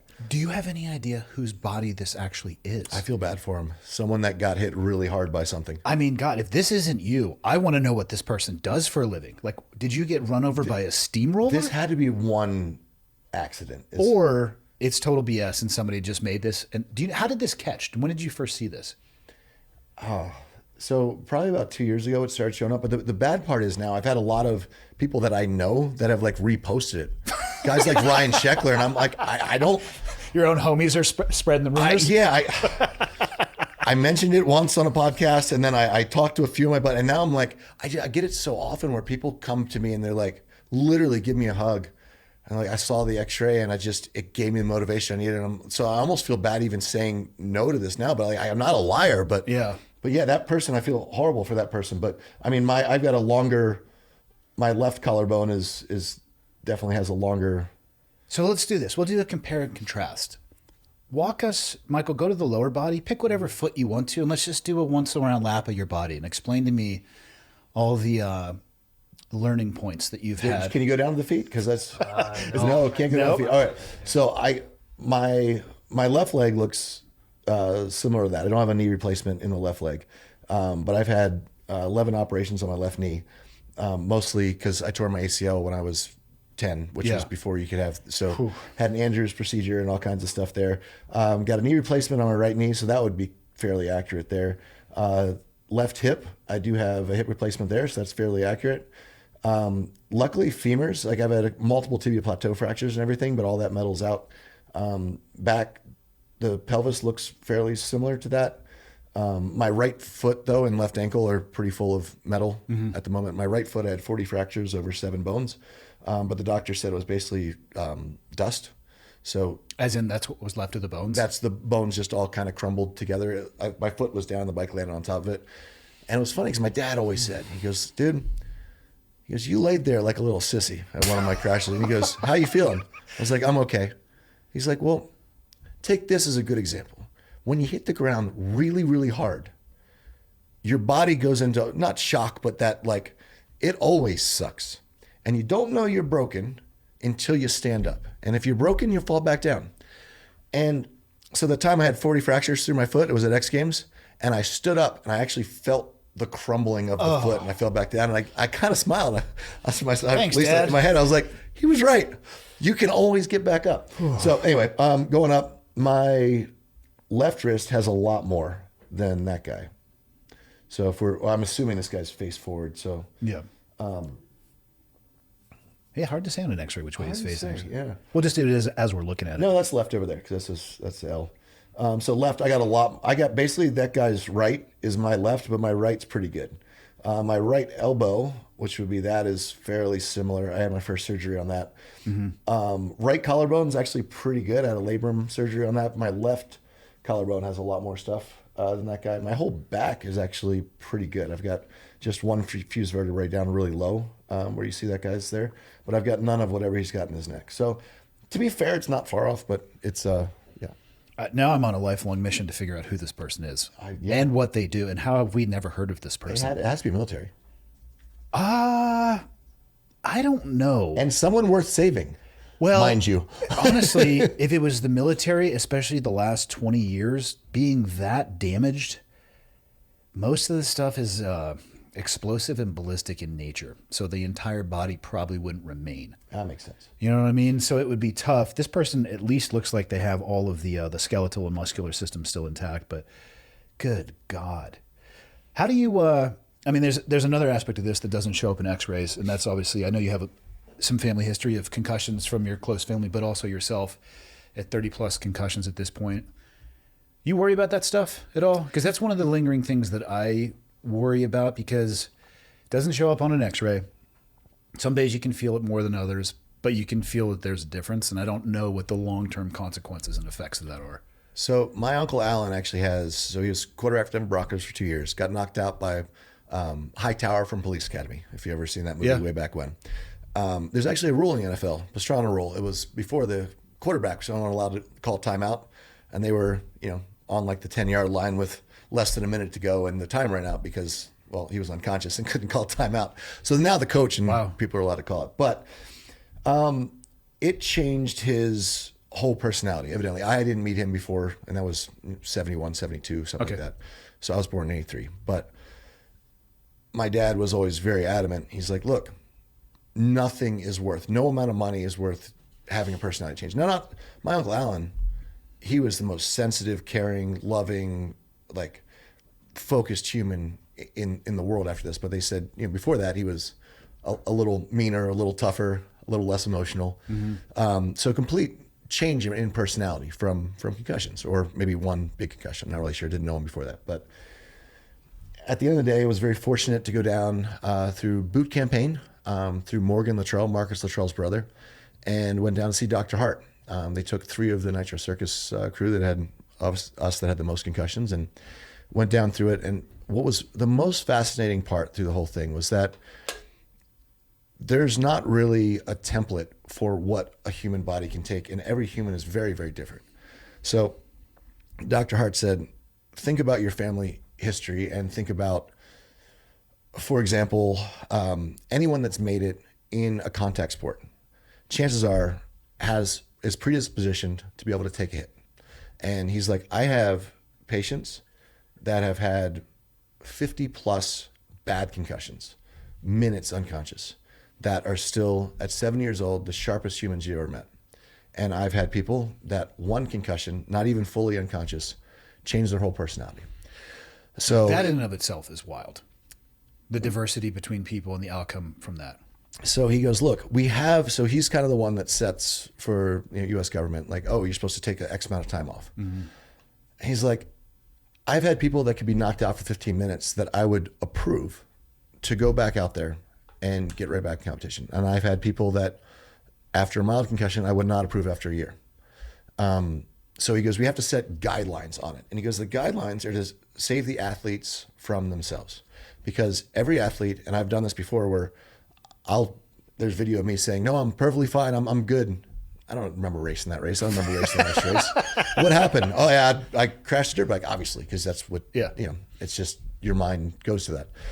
So at the end of the day, I found it very interesting that most of the top action sports athletes in freestyle motocross, our parents were boxers, or grandparents were boxers. Oh, interesting. My granddad was Golden Glove boxer, Sheehan, you go down the list.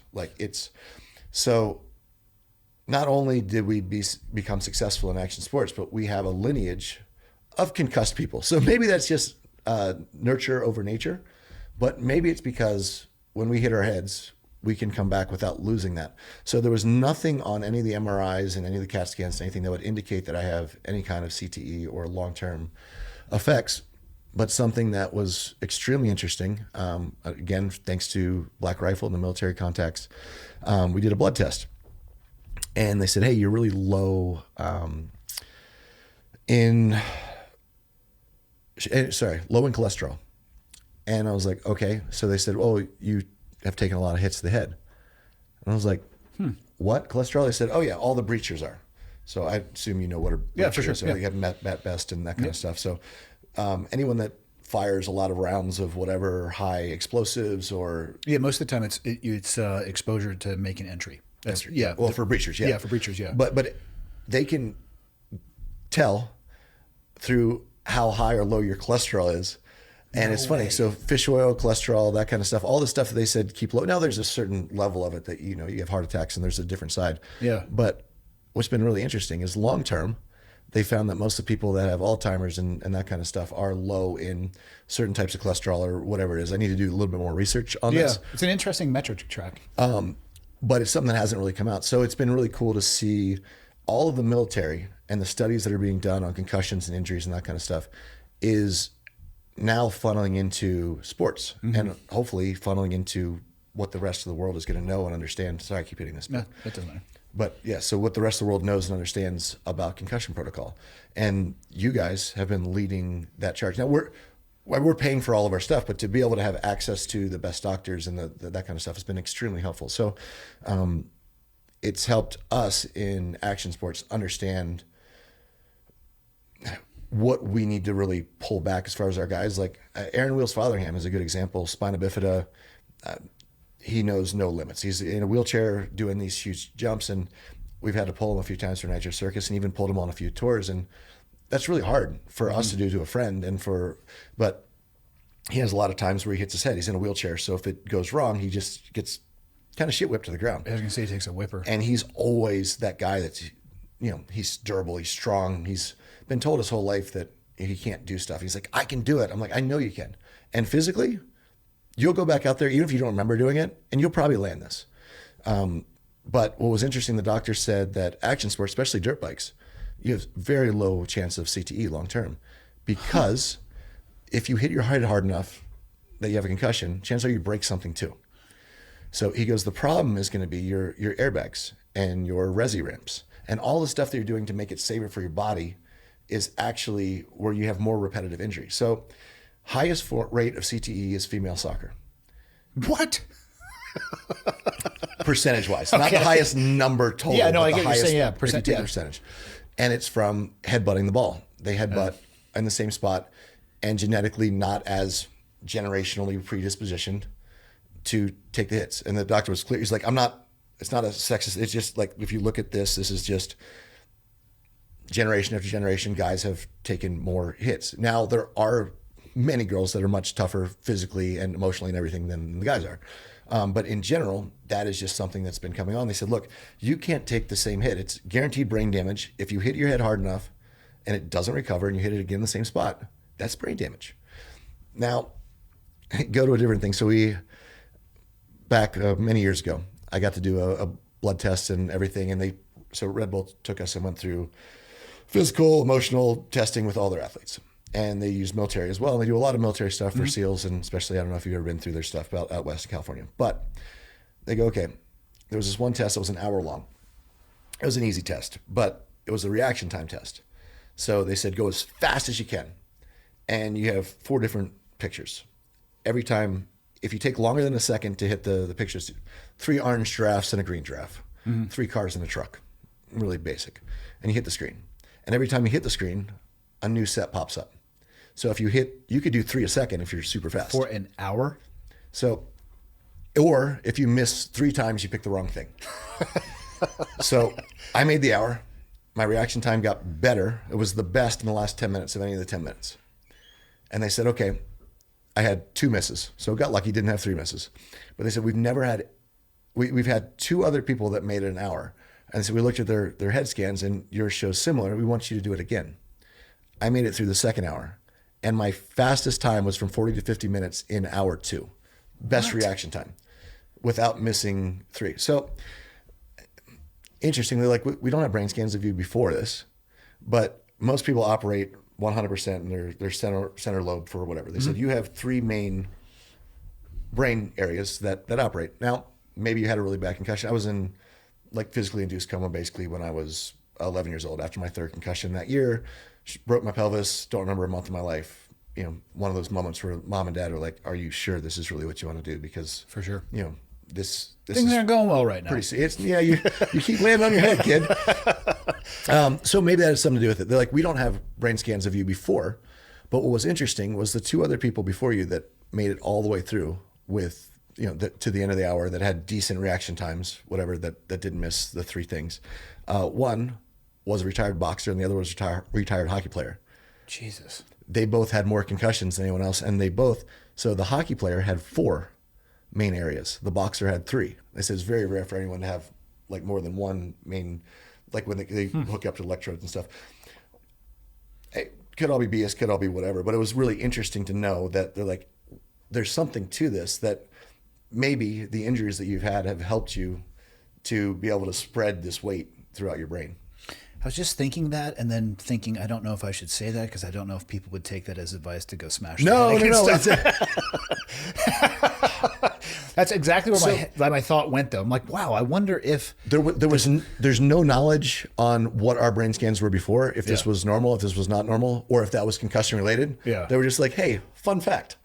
That is a cool fact, though. Now, you mentioned earlier that at this point in your life, maybe 2 or 3 times a year, you'll find yourself in that place of where you know you're on the edge. And I think, and I watch people, and I've listened to people, they talk about Alex Honnold all the time. And I'm sure you've seen Free Solo, where the psychopath just completely climbs his sheer face. And I was sweating watching that, knowing that he was still alive years after the documentary was made. And he gets asked about risk all the time. And I think people, they assume that you don't know when you are going to be in that level of risk. And I played around in some of the stuff that you do, mostly on the skydiving and base jumping side of the house, and people would ask me the same thing. And I'm like, listen, it's kind of a choose your own adventure. I choose to enter into that type of risk on such infrequent levels that I feel like in that moment, the risk, especially if the weather is right and the wind is right and the sunlight, all of those things. And if those aren't there, you just drift away from the object a little bit and the safety profile can start going up. But so many people, they'll just, oh, you're an adrenaline junkie. I'm like, don't get me wrong. I enjoy doing this. But I think people misunderstand how calculated you are when you are exposing yourself to that risk. It's not like you hop out of bed and then accidentally end up at that spot where you have to perform. The safest places that I am generally, like most of the risk happens on the stuff that you've done routinely for a long time, because you forget how dangerous it is to backflip a dirt bike or to do whatever you're doing. Those moments that you're in that very, very like top end of your risk factor or your skill level or whatever you're doing, chances are, if you've made it for a long time in action sports or you're still alive today doing what you're doing, that you've come to understand the risk reward and the calculation behind it. And the calculation behind this biggest stunts usually means that those are going to go the best. And you have the least, not the least chance of failure, but you've already gone through every possible scenario. It's controlled almost. I don't like to use that word because there's still an essence of chance in it being uncontrolled. But you've, like you said, you're looking at stuff with a team and trying to reduce variables down to almost, like, and I get what it looks like on YouTube, like, oh my God, Travis is at it again. But it's not accidental. And that is what I think is missed. Like Honnold, don't get me wrong, there's not a pile of money tall enough in the world for me to attempt something like that. But he also just didn't wake up in his van and be like, today's the day, and go fire that off. No, but the interesting part is I can just imagine as you're going up and you have a rope and you're looking, you're like, okay, I'm just going to jump to that one. And you're going to have like, your muscles aren't going to give out because you're like, I'm going to do it. But if you're like, I'm going to jump to that one, and if I miss, or that ledge, yes. It takes a completely different. Now maybe you get more energy, maybe it works better. But like, so for me, when I had my biggest mess ups at X Games, it was because in practice, and I started doing this. Josh Sheehan actually with his triple backflip, he was only doing sets of 3 triples, and I'm like, dude, like you only got 2 more days. Like you're doing 9 flips a day, morning, like 9 triple flips. Yeah, that's a lot, and every one's a huge impact. He goes, I want each one to be meaningful. I want each one to be strong. And what I realized was shortly after that, I did a trick backflip 360, and when I was tired at the end of the day, they were just working really well. And I always had a little trouble in the first one. So I'm like, oh, I'm not focused or I'm not flowing. And then I had like a week off before X Games, and I had so much more strength. And I overspun and overflipped and like there I am with my shattered foot. And I thought to myself, I was like, oh, practice how you perform. And I don't think you can do on the free solo thing, because there's no way the adrenaline, no matter how much adrenaline it is, when you know that you have a safety net, it's completely different. What if a bird had just gone up there and shit on I one know, of those right? people, and you're just like, gah! And like, are you going to like curse the bird on your way down? Like, fuck. Probably. I think I would too. You can just tell, you just watch the cameramen on that video where they're filming them, and they're all just like, oh my God, I'd never mountain climbing again. I never want to do that. Like they were just completely amped out of their mind. Yeah. And I have found, and again, I've only flirted with some of the activities that you have done, but I've been able to work with some cool sponsors and brands along the way. In the moment, I'm not feeling like that at all. I didn't realize though that a lot of people who are there watching you do the type of stuff that you do, they're amped out of their mind because they're terrified, and you're just like in the zone, crushing, just performing. It's a totally different headspace. If you were to measure the fear and anxiety, you would probably be substantially lower than somebody who is sitting there supporting you in that endeavor. As a father, I think you can understand that, though. Oh, God. I can 100% understand it. Yeah, you got some fun times coming as a father. Oh, boy. When you say fun, it's the opposite of that. Yeah, okay, I mean. yeah. And you have both daughters, correct? Yes. Oh, God. Not helping. I'm not even going to tell you what's on the horizon, because I don't want to steal from you the pain of life that is coming for you. Misery loves company. Now, it is, all 3 of my kids are so wildly different on different journeys. And you and I made it through. And I think most people would look at us and say we've made some questionable choices in life. I think all of them, yes. So if we're still here today, they're going to make it. I try to be there for a little bit of guardrails, a little bit of parental support. I think your kids, though, are probably still at an age where you are like the key figure in their life, you and your wife. At some point, one of the toughest shifts that I realized was, their social circle has achieved that spot. And that's a tough one as a parent. Yeah, the guiding shifts. Well, they just spend more time with them than they do with you, because in my mind, I'm like, okay, you're likely one of the more fascinating people on earth because of the shit that you do, because I love all the stuff that you do. And one day your kids will be like, yeah, you're the most boring person that I've ever met in my life, and I want to go hang out with my friends.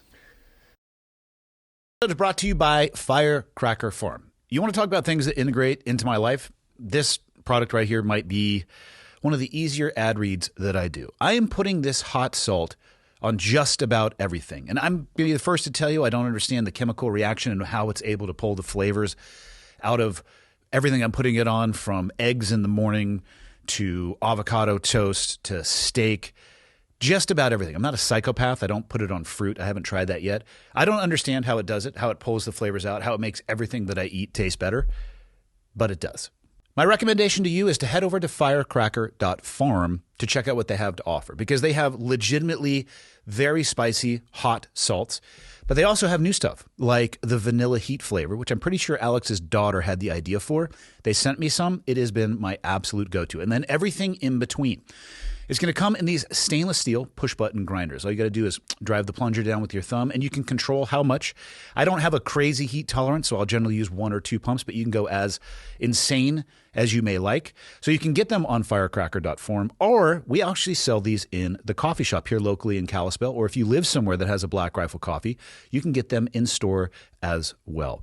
Alex and his family are creating these products together at their small family farm. So this is your opportunity to really level up your seasoning game, but also support the American dream for a family that is all in on this, and they're doing it together. So it's an amazing opportunity. The best way to do so, probably for most people, head over to firecracker.farm. Check out what they have to offer. I would suggest the vanilla heat. You won't regret it. Back to the show. The interesting part when you say that is that, like, my kids won't even watch, even if it's a Disney movie if it has a motorcycle, they turn it off. Just completely disinterested? Completely disengaged. And both my daughters drive and ride, but especially one of them, you could really be a Danica Patrick. You could make a living doing this. Like, you have that natural ability, and you get really pissed off when you lose. I'm like, this could be your career. And they see racing so I saw racing as what I spent with my family to go hang out with my friends and my family. And I got to be around my dad and my mom more at races than I did anywhere. So as a kid, I loved that. I loved being in the motorhome. I loved sleeping in the motorhome when we're driving, or, the truck or whatever we were driving, depending on what year it was. And I really liked that circle. For my kids, when they go to a motocross track, which is awesome. The day this stops is the day that I can't make a living doing what I love, but I get swarmed, which is great. Yeah. But I walk in and out of this fantasy world where everyone wants to talk to me, and you're either a complete asshole or you're the nicest person in the world. There's no, like I said, there's no middle. So it's my job at a racetrack to talk to people. And I genuinely, I'm saying enjoy all of it, but most of the people there have that common interest, and what they're talking about is very, like, their stories relatable, and it's fun. But for my kids, it's time that they just get pushed aside. It's time that my wife, who's a 3-time X Games gold medalist, and they'll just not even look at her and give her a phone, and she's like, "Oh, when my chopped liver." So the phone handoff. Yeah, you've seen it, and I watched you at LeMullets. You actually are fantastic about it. You go out of your way to go talk to the people that are excited there to see you, probably whether or not you want to do it or feel like doing it or not. But I go in that fantasy world understanding that it is, and I know now to not bring my kids. Like I said, my daughter went down to watch the Daytona race, was extremely disappointed in me. I won't make that mistake again to not get to the front. If I say I'm going to get to the front, at least try to crash. At least you can do is crash. But I find it really interesting that so for me, it was always looking at the top racers. They were always on this other level. It was almost like godly. I'm like, that's where I want to go. And now I realize that the journey was the exciting part, and the friends. And now, like, I enjoy the most. I still enjoy competing on the highest level, but I also can enjoy a dollar bet with my friends on a hair scrambles ride on freaking pit bikes. Like, it doesn't really matter. It's that fun with the family. It's fun with that kind of stuff. So for my kids, they see Olympians and world record holders and NASCAR champions and celebrities, and they see them all the time. So there's no... You've muted them to the world. Yeah, like They're going to be very difficult to impress, which is fantastic when it comes to dating time.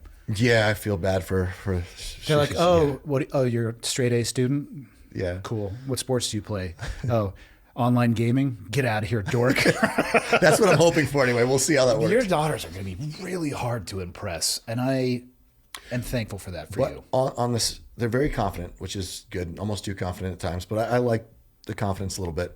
But so I was asked by their school to come speak, and my daughters were like, no, you cannot speak while we are still going to the school. Yes. Like, after we go to high school, then you can tell them, don't be mean, don't make enemies, tell them that you will come speak as soon as we both get. And my oldest daughter was like, I'd like to go by a different last name when I go to, like, if we go to high school, if I change high schools. I was like, well, I'm like, she's like, no, everyone loves you. It's great. But people look at me, if I'm not the best, or if I want to cry or anything, like, people just expect a completely different. And this doesn't even come from just the fact that it's me. So imagine that my granddad was a Golden Glove boxer. My uncle was quarterback for the Denver Broncos. There's big lineage. Now, when I blew up my ACL at 10 years old, and I went to the doctors, Dr. Steele, and I walked in, didn't make any reservations to go to the orthopedic. All of my uncles were on first name basis with all of the orthopedic surgeons in Annapolis. We walk in, hey, Robert, how's you doing? Yeah, what's up, Pastrana? Oh, here's a new one. Let's see how it is. Got another one for you. No Novocaine, no numbing, no just use the iodine or whatever. Straight into the knee, because the knee was huge. Yeah. And I started, a couple tears. I was 10 years old, came down, and he's like grinding on the top of my kneecap, and he's talking to Dad, and I kind of started passing out. He's like, not very tough for Pastrana, is he? Holy cow. So now imagine that's what I was brought up in, and now imagine that same thing kind of goes. Like, weren't known for being the smartest, but definitely known for being the toughest family in this town. And when my daughter goes to that school, she's like, it's really hard to just have a normal conversation with anyone without expectation. She's like, I'd really like to try to maybe, if I could go a little further out of town to go to high school and try a different name. I hadn't thought about it like that. Yeah, you definitely exist in a different orbit of just recognizability for what you've done. Your dossier of work spans a couple decades, which is impressive, by the way. Well, but also, not just my work span. It's been generational work spans of being. The legacy of that is kind of rough, in the best way. I mean, I didn't come from that world by any stretch. That's actually a lot. I mean, being that age as a young woman is pressure filled anyway, or a young man. I can't really imagine that additional. Whether it's real or not, feeling there's that additional expectation at all times. That's tough. So I think that's why she's excelling in academics, which I'm perfectly fine with. She's just trying to get you that chance to come speak at the school. She's opening up the runway for you. Later, after I'm done. God. Yeah, I have, at a smaller level, I went and spoke one time at my daughter's class. She asked me more questions than anybody else in the room. And I realized it's because I'm the most uninteresting person to her. And so stuff I was talking about, she was hearing it for the first time. She was just like, what?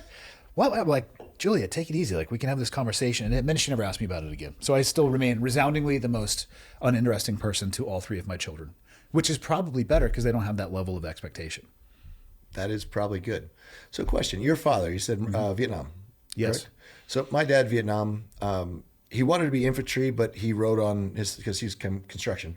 So same as my father as well, brick and stonemason. Yeah, exactly the same, and concrete. So they and basement waterproofing and snow plowing and whatever they had to do during the winter. But so he goes in and he was pretty good at operating machinery. So he was in Marines, but they're mostly operating machinery and building roads. Yeah, for sure.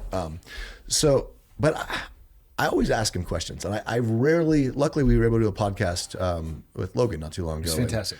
And I heard more military stories there than.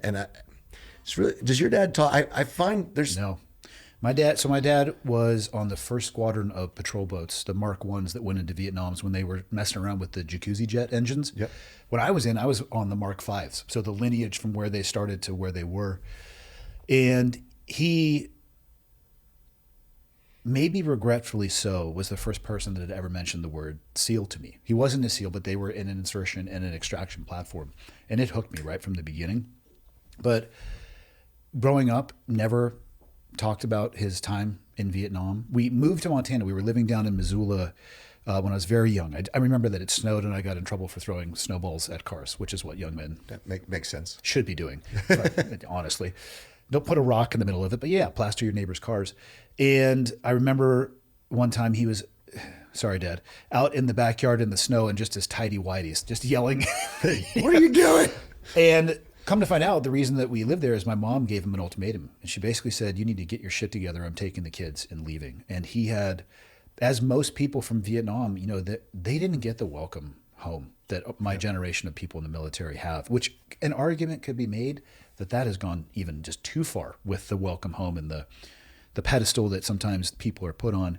But his was the exact opposite of that. So I never heard stories about Vietnam, and my dad's dad was in the Navy, and my dad's dad was in the Navy. I didn't know my great-grandfather. I was alive when he was alive, but I don't remember him. Yeah. And my dad's relationship with his father was very split, and he departed out of our life, not from a death perspective, but just being involved in our life when I was about 11. And like a legacy of military service that I know almost nothing about. And even to this day, he doesn't talk about it much. And he still, I don't want to put words in his mouth, but I think it's safe to say he still has times where he struggles with that. So it's the same. It's exactly the same thing. It's one of the most common things I've heard from people who served in that generation. Yeah. It's hopefully we'll sit down one day and have some talk. I mean, so what I do is I'll have him come in and we do like Friday episodes, and I just that's pepper so with good. questions. Yeah, They're time capsules because then yes, makes sense. And in that Got to setting, start a podcast. You should. Just for that. It's an emerging market. You would actually do fantastically well at it, and it would instantaneously probably top the charts. But you're an overperformer, and I appreciate that. Thanks for having me on. Oh, dude, yeah. No, when we finally did I've had deals on and off with Black Rifle, and Evan was like, "Screw it, dude, we're going all in." I'm like, "Yeah, no, I've been telling you that for 7 years. Welcome to the good idea train." He's like, "Who do you want to talk to?" I'm like, "Pastrana, obviously, like all the BRCC guys, but you were the top one on the list for sure." Thanks a lot, dude. I've been watching your stuff. Like people are like, how could somebody jump out of an airplane without a parachute? And when I see that video, I'm like, yeah, we'll try that. I'm like, I could do that. Oh, 100%. One of the easiest things. It's illegal as it turns out, but yeah. You were in Panama. You know what I mean? The USPA. No, I unfortunately, I'm not that smart. I went to Puerto Rico. Oh, that is. Yeah, if you'd have been in Panama, you would have been golden. Yeah. No, but I look at that video, people, he's crazy. I'm like, he is crazy, but I could do that. Oh, 100%. And then I'm looking, I'm like, oh yeah. You need get a guy with the tandem rig on. That'd probably be a little bit safer. Yeah, we could figure that out. So actually, the guy that got me was a JTAC. Because I couldn't find anyone that was actually making a living. I couldn't find a pilot or any skydivers that were actually making a living skydiving. That wanted to do that. So we did, MX was the film guy. He's like, I'm just going to be a part of it. I'm going to fly on the wall and I'll film this. Yeah. I was like, perfect. So he was the only actually legit like we had some kid flying a plane that probably didn't have his license. Yeah. Maybe. And it was fine. He was a good pilot, How many jumps did you have at the time? I had like 500 jumps. Like, I'm not. Plenty. That's plenty. You got to figure it out. But I mean, those guys I could have dropped an anvil out, waited 10 seconds, they would have gone and got it. I mean, there's no good way to say this. He mounted me, but Yeah. So we were supposed to go to 12,000 feet, but at like 11,000, I was super cold and I was losing, Yeah. It's product test. I got the most trouble for dropping the can. And I didn't plan on dropping the can. I planned on putting it kind of in the suit, but you were in the moment, Yeah. So then right here, when I started flipping, they all kind of freaked out. They're like, what are you doing? So the guy that's holding me there, his name's Timmy. Yep. He was a tunnel rat. So this is only his like 15th actual skydive. Yeah, but he's just an absolute Jedi in the air. Oh, yeah. What did they do? A single strap around you, essentially, to hold you in place? So I had a rock climb harness on. Okay. So underneath the board shorts. Yeah. Rock climb harness. But yeah, I got so much flack for dropping that can. So I'm remarried now. The woman I married to didn't know me when I was in the military or when I was doing base jumping or skydiving to the degree that I used to. And she saw this video and she goes, "You would never do this, right?" And I was like, I mean, I had to sit there for a second. And because I didn't answer right away, she goes, "No, you would never consider doing something like this, right?" And then so I paused even longer because in my head I'm thinking, I love this person so much and I want to give them the right answer. But I also want to tell them the truth. To them. But I also want to give them the truth. I'm like, well, yes, I would 100% do that. I would have a robust amount of training leading up to it. But no, yes. but it's just like it's the people around you, and the hard part, yeah. No, I'm with you. And then she looks at me and she goes, "What the fuck is wrong with you?" I'm like, "Listen, I'm sorry. I thought I was very clear about who I was before we got married. I'm just saying." Oh, you're already married at this point. Yeah. Oh, I was hoping this was a pre-marriage. No. Yeah. No, every once in a while we'll come across a video because my Instagram feed looks a lot different than hers does. And she'll say, "What are you looking at? Why are you looking at that?" I'm like, "I don't know, just general interest." Looks fun. Yeah. And she goes, "You're not thinking about doing that, are you?" I'm like, kind Lost of. my mind. Yeah. It's not that I'm thinking about doing it. I did calculate on a spreadsheet to see what the entry cost would be to maybe like dip my toes into the water. No, that stuff to me, again, people also don't understand though. You didn't just wake up one morning and find some people and jump out of an airplane and do that. No, the people around me were correct. They were great. Yeah. And I was okay. Yeah. 500 jumps you got to figure it out for sure. So, well, the thing was, so we did one test jump, took everyone down Puerto Rico, did a test jump, and I jumped out and I tried to get away from them. So I jumped out and I just dove as fast as I could, and I got level, and they just tackled me. Yeah, they were on you. Hooked the rock climb harness on from one of it, unhooked it. I did 2 flips, dove as fast as I could, opened up on me again, and then they opened, and it all worked. And I'm like, okay, if I can try to get away from you twice, come on. Yeah. We're fine. Crazy, man. That was my math anyway. That's about where my head would be on that as well, too. I would consider that to be a robust planning and training protocol. Yeah, if you had gone to Panama. It would have been way smarter. How much trouble did you actually end up getting in? So the head of the United States Parachute Association. Saying you're real pissy sometimes. I've gotten a few calls from them. Well, what had happened was right before this, we just got in trouble we had a helicopter guy, another military guy, awesome dude. And he was picking us up from the lake, and then we jump off the helicopter and they're like, "Hey, there's static electricity. You guys could have been shocked to death or whatever." And the helicopter pilot was like, "No, because this," but whatever. They're like, "Hey, this is not, you can't do that." And then you jumped out of his helicopter with only base rigs, which only has 1 parachute. You need 2 parachutes if a door's open. And anyway, so we just got in a lot of trouble. And then this came out. So I was already like not in. You were on the radar. I was on the radar. So last call I got from them. Yeah. Have you ever seen the military where they push the bundles out? Yeah. So I had an idea to get inside of one of those with a base jumping rig on. So amazing. It was amazing. And I made a little porthole and I. Did you get stuck in it at all? Or was Absolutely not. It was amazing. It totally functioned. So my buddy goes out, he sets the bundle, he lets it go, he sets his drogue, deploys the parachute. A lot of G loading in the bundle as it comes down and starts spinning on opening. It's just like a top. Not that big of a deal because I was kind of like wedged up against the wall on the inside. But worst case scenario, you're under a parachute. Under a parachute, and if he had to cut it away, you can also cut the bundle out. Like I'd already figured, I could easily get You had out. a knife. We had everything good to go. Yeah. And so it opens up, and I climb up on top of the bundle, and I got my base rig on, and we're flying around, and I throw him a drink up there, and we're having a drink, and then I gain her off the top of the thing, and then I start getting calls. Because we put it on the internet, I would start getting calls from the USPA, and I'm like, listen, this was a military operation, so you don't have any say. So the interesting part was the guy, it might have been the same time frame. the head of the USPA goes, "Hey, look, there have been other idiots that have done this. No one has been stupid enough to put it on YouTube." Yeah, that's kind of what we did. We have to punish you. So there was a fine. I lost my parachute license. I started over it. I'm still an A license now because I lost everything that I had before that, but it's okay. You got the experience. Yeah. I'm going to let you guys go to the coffee shop. I got to hop over and do that other episode real fast, and then we'll sit back down for like 20, 30 minutes, and then we'll go do helicopter stuff. Thank you for your time. Yeah, man. Appreciate it. Yeah, man. You ready, Michelle? Yep, we're going. All right. First thoughts of the coffee shop. What did you think? I think it's awesome. I feel like, whoa. No, seriously. Only mention the good parts. So I was waiting for Dove to get there to pick me up from the airport, and 2 people came by, and both were like, "What are you doing in Kalispell?" And I was like, "I'm going to go to the coffee shop." You are largely recognizable, I must say. Well, I don't know. I had to. No, just in general. So, but whatever reason, it was, Montana's kind of, the further away you get from a big city, the more people percentage-wise know who I am. I go to New York, nobody recognizes me. You know the key there, though? What's that? Don't go. Oh, yeah, exactly. Don't go to New York. 100%. I go from here, living in the great blue, wide open space, to New York, and I actually feel like the buildings are somehow going to collapse in on me. Just don't go. Yeah, I'm 100% with you. But anyway, so to go back, Steph, no, but it was cool because when I mentioned the shop, everyone's like, "Oh, that place is awesome. I'm gonna stop by later." I was like, "I don't know when I'm gonna be there," but like anyway. So walk in, and the coolest part about it. So we went shopping. So I bought quite a bit of stuff. They shouldn't have charged you. I'm gonna go ahead and reverse those charges. No, you're good. They offered 50% off, and we said, you know what? We're going to pay full price. We appreciate you. Yeah. But long story long on that. I thought it was cool looking around. It was a very diverse group of people that weren't just there for coffee. They were there for a place to hang out that just felt, it's like sitting here in this. There's something about it. It's just it's got a good vibe. Yeah, cool. I'm glad you liked it.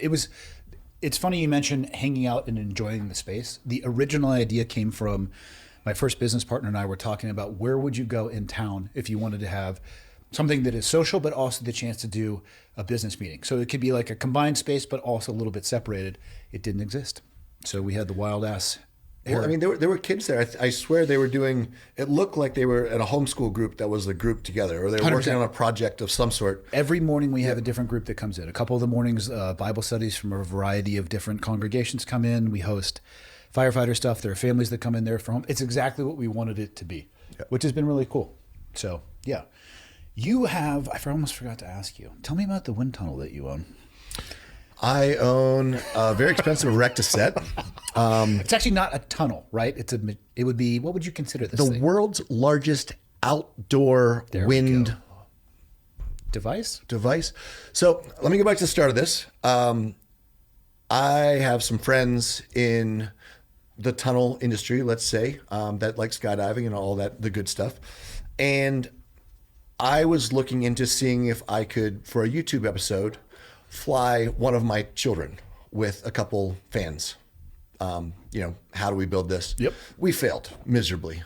We even hooked them to like a tether in case they started flying just to, it was going to be great. It didn't work. They were extremely disappointed. And in this process, we ended up talking to a tunnel operator, and they said, hey, we would love to start working more in the U.S. We built a tunnel for the Mission Impossible series. So Tom Cruise, and I don't know Tom Cruise at all. Yeah. Never met him, might never meet him. But what was really cool is the stuff that he's doing recently.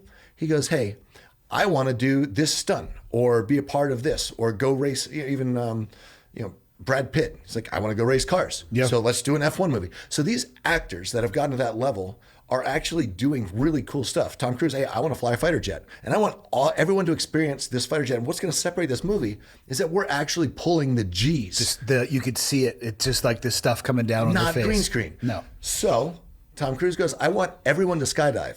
And everyone's like, yeah, no. That's not going to work. So he goes, how can I make this happen? So he builds a $5 million tunnel, second biggest wind tunnel in the world, only by just very, very little to Saudi or Dubai. Yeah. And only marginally smaller, but that's obviously it's a structure. Massive tube. Yeah. So he goes, we're going to green screen around the outside, and we're going to be able to fly 5-6 people with camera crews going around, and we're going to get all the people, because their agents are going to sign off on them. If they're going to be part of the movie, they're at least going to do this. So they were like, okay, insurance-wise, we can. Yeah. They don't have to pull a chute. They're not actually like, we can just turn the wind down. We'll get it. So they had this company build a tunnel, and then they rented the tunnel back, almost paid for it. So this tunnel company goes, hey, shipping and handling, plus $1 million. It was like, the tunnel's worth like 5 times that much. Yeah. I didn't realize the tariffs came in at the wrong time and all this other stuff that happened. But anyway, so I got hit with a bunch of stuff, and we got it there, and I'm all excited. I got this pad So this out. is at your house. So now I have no say. Lindsay's, my wife, her Amazon bill can be as big as it wants because I've got this huge Erecta set. And every time I say anything about the packages coming to the door, she's like, just points over in the corner of it's huge. So it got there, and I got these great friends at Power Plus, bunch of and the guy that owns Power Plus, like which does all the generators and stuff for, any power needs really, but if there's an emergency, a hurricane or something, they get the cities back operational. So he goes, look, so they sent me the wind tunnel guys, and I didn't read the 15 pages. I just read the fine print. It was like, okay, 1 megawatt. I was like, 1 megawatt, $500,000 generator. Okay, talk to Power Plus. They're like, look, we'll sell you a generator in a time that we don't really need it. We'll probably buy it back in a time we do, and we'll keep swapping this out year after year. You're probably not going to lose much on the generator. I'm like, all right. So that takes about, let's say, $250 an hour to operate. I'm like, all right, that's going to get extremely expensive. But for a couple years, my kids love the wind tunnel. And we'll go spend, we'll spend probably, it's $500 an hour to go to a wind tunnel. And we'll go once a month. So I'm like, you know what? We're going to be operating anyway. It's going to be a little more expensive. And we're going to get to do all kinds of stuff for the Channel 199 YouTube. We got a catapult that I already bought that now I don't know what to do with. We're going to catapult ourselves on there. We're planning on jumping motorcycles into it. I got a crane. We're going to drop into it. I'm like, this is going to be YouTube gold. This is going to be so worth it. So it got there. And then they said it was set, didn't make noise. But what we didn't realize is Pastrana, everyone thinks it's out in the middle of nowhere. It's actually only 16 miles from the Beltway of DC and close to Annapolis. Oh, wow. That's not in the middle of nowhere at all. Not at all. So it's kind of in a hole too, which is good for sound in general. But the wind actually makes 85 decibels. And it only makes it up. But the only place we can have is down. So it's still making more decibels than we're legally allowed to have. And we've tested our neighbors. There's been a lot that moved out, and the people that move in they're either military or they like to shoot or they're hunt or ride dirt bikes. So I'm like, okay, that's going to be tough. And then I realized that the power source that they gave me, or the first page that I read, was only one of the 4 generators. Oh, so I need 4 megawatts, and then all the electrical. So then So now I need 4 $500,000 generators, which I don't have. Yeah. Resources for. Action Sports is great, but not that great. And then instead of $250 an hour, it's $1,000 an hour, which is all 4 of those fuckers are running. So we can't afford to operate it. And the area that we're in, you can't. I can't charge money for anyone to come to Pastrana Land. It can't be operated as a business based on where it is. So we have people over and we do stuff, and I love doing stuff there. We shoot YouTube content, but I can't charge anyone to use it. So now I've got $1 million erect to set, and I'm trying to figure out where to put it. So if you know any land, I feel like with access to 4+ megawatts, you know where this thing belongs? Hollywood. Just use it for the purpose that Tom was using it for. Put it somewhere. Right, there's got to be a production. I want it in my backyard. But what you've just described, I think too much. It takes me out of that. I think so. You got any I think billionaire friends that just want to have a wind tunnel in Maryland? I do know a couple billionaires. I don't know if they're into wind tunnels. Yeah, usually they're not. Usually people that make money aren't into doing this stuff. They're into collecting more into their bucket of money than saying, I'll put a couple $1 million out for your personal entertainment. But I mean, how cool would it be for them? And the coolest part about this, so our tree level is about 65, 70 feet. We're expecting to be able to fly higher than tree level. How funny would it be? You're driving down the road and over the trees, there's just these kids just flying around. It's going to be, I'm determined. So we have to make this work. About 20 miles from my house, there is so now the problem is with all this AI stuff, everywhere that has enough power, they're just putting up these huge AI databanks, computer databanks.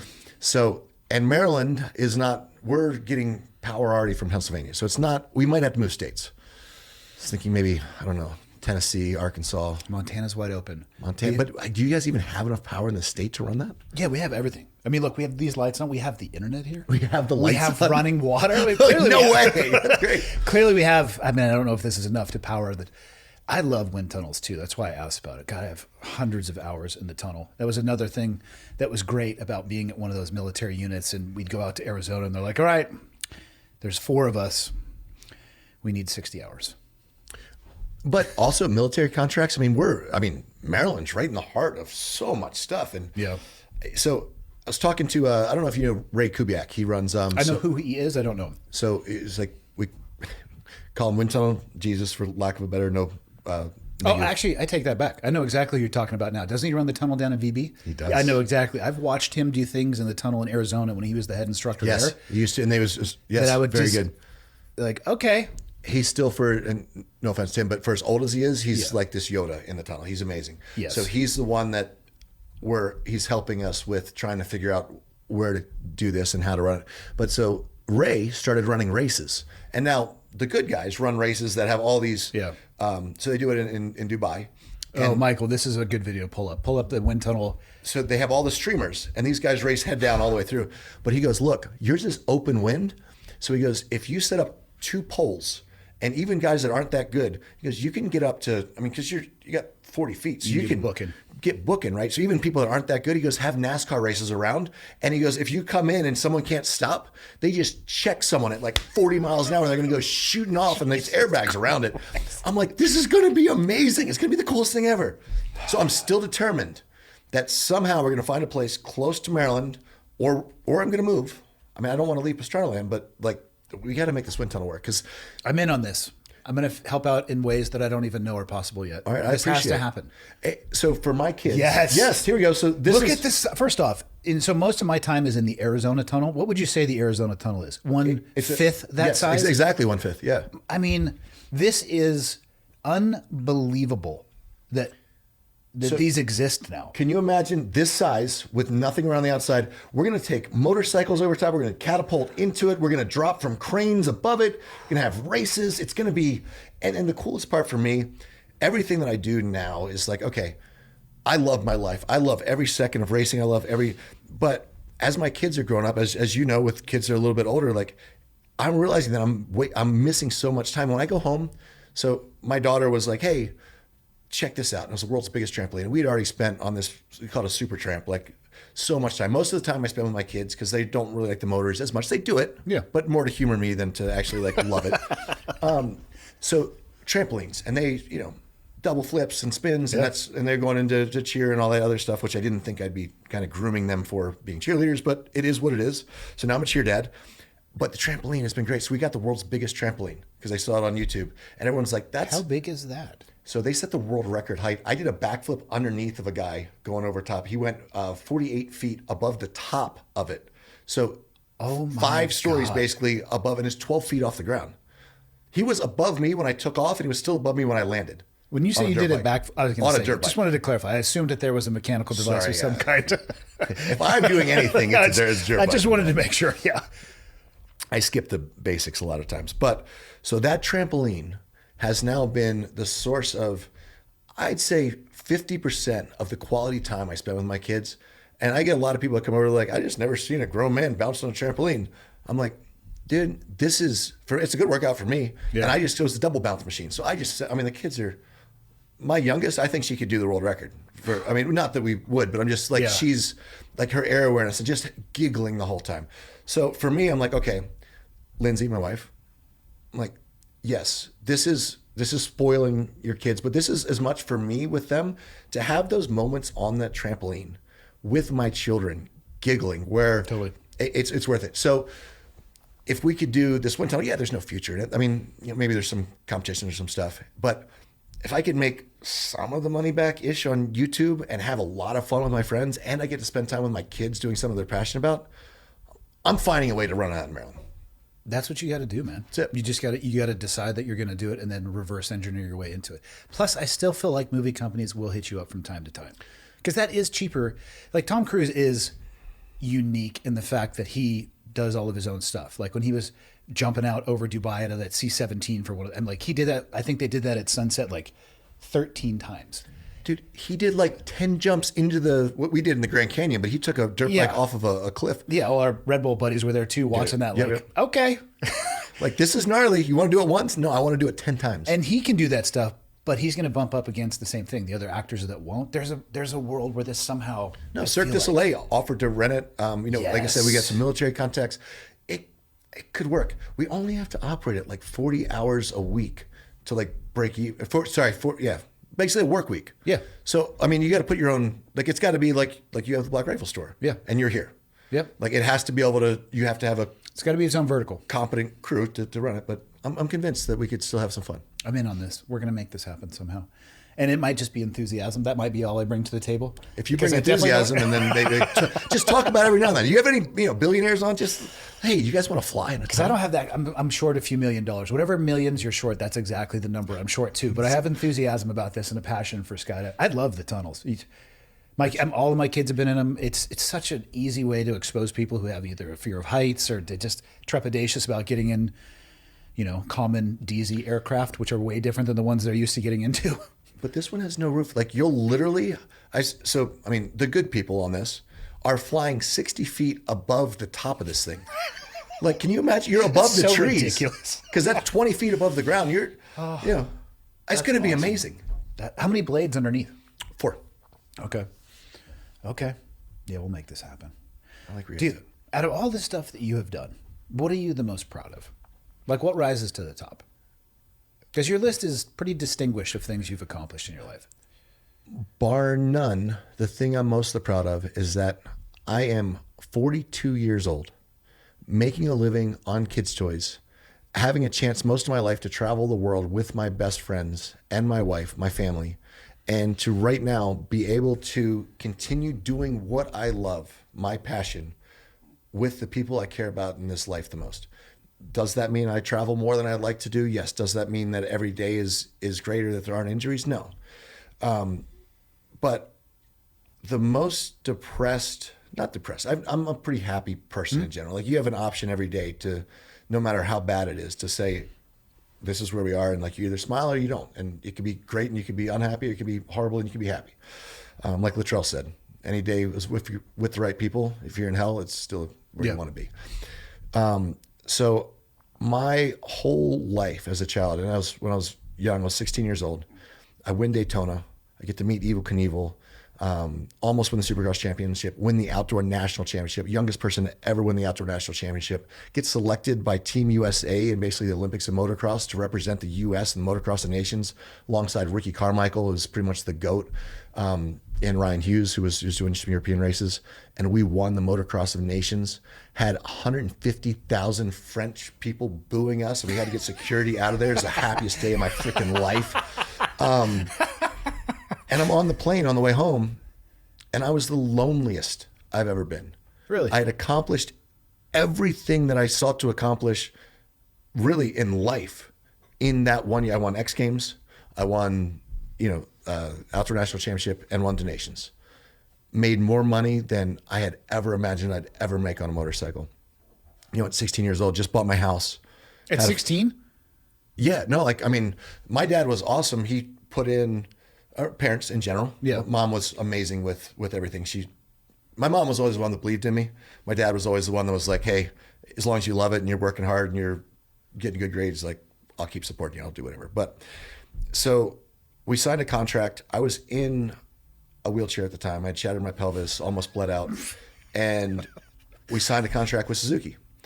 And they were going to give me a contract that, so it was, like $60,000, which for us, my dad never made $60,000. That's real money. So he was stoked.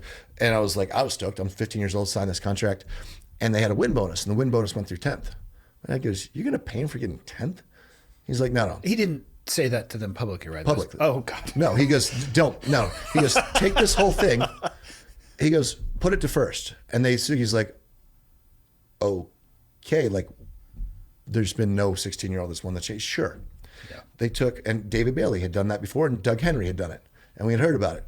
Well, a kid in a wheelchair at 15, I was not paralyzed by shattered pelvis and everything, so nothing was. Yeah, just as close to being paralyzed as you can get without being Correct. there. So sorry not to sound over dramatic there, but anyway, I almost bled out. Like, it was just pretty bad. Yeah. So signed this contract and went ahead and ended up winning, like I said, the Outdoor National Championship. So, at the time it was a $250,000 bonus or something. And my dad went right back and gave half of that. My parents, I always say dad because he was the most vocal about it, but obviously joint effort.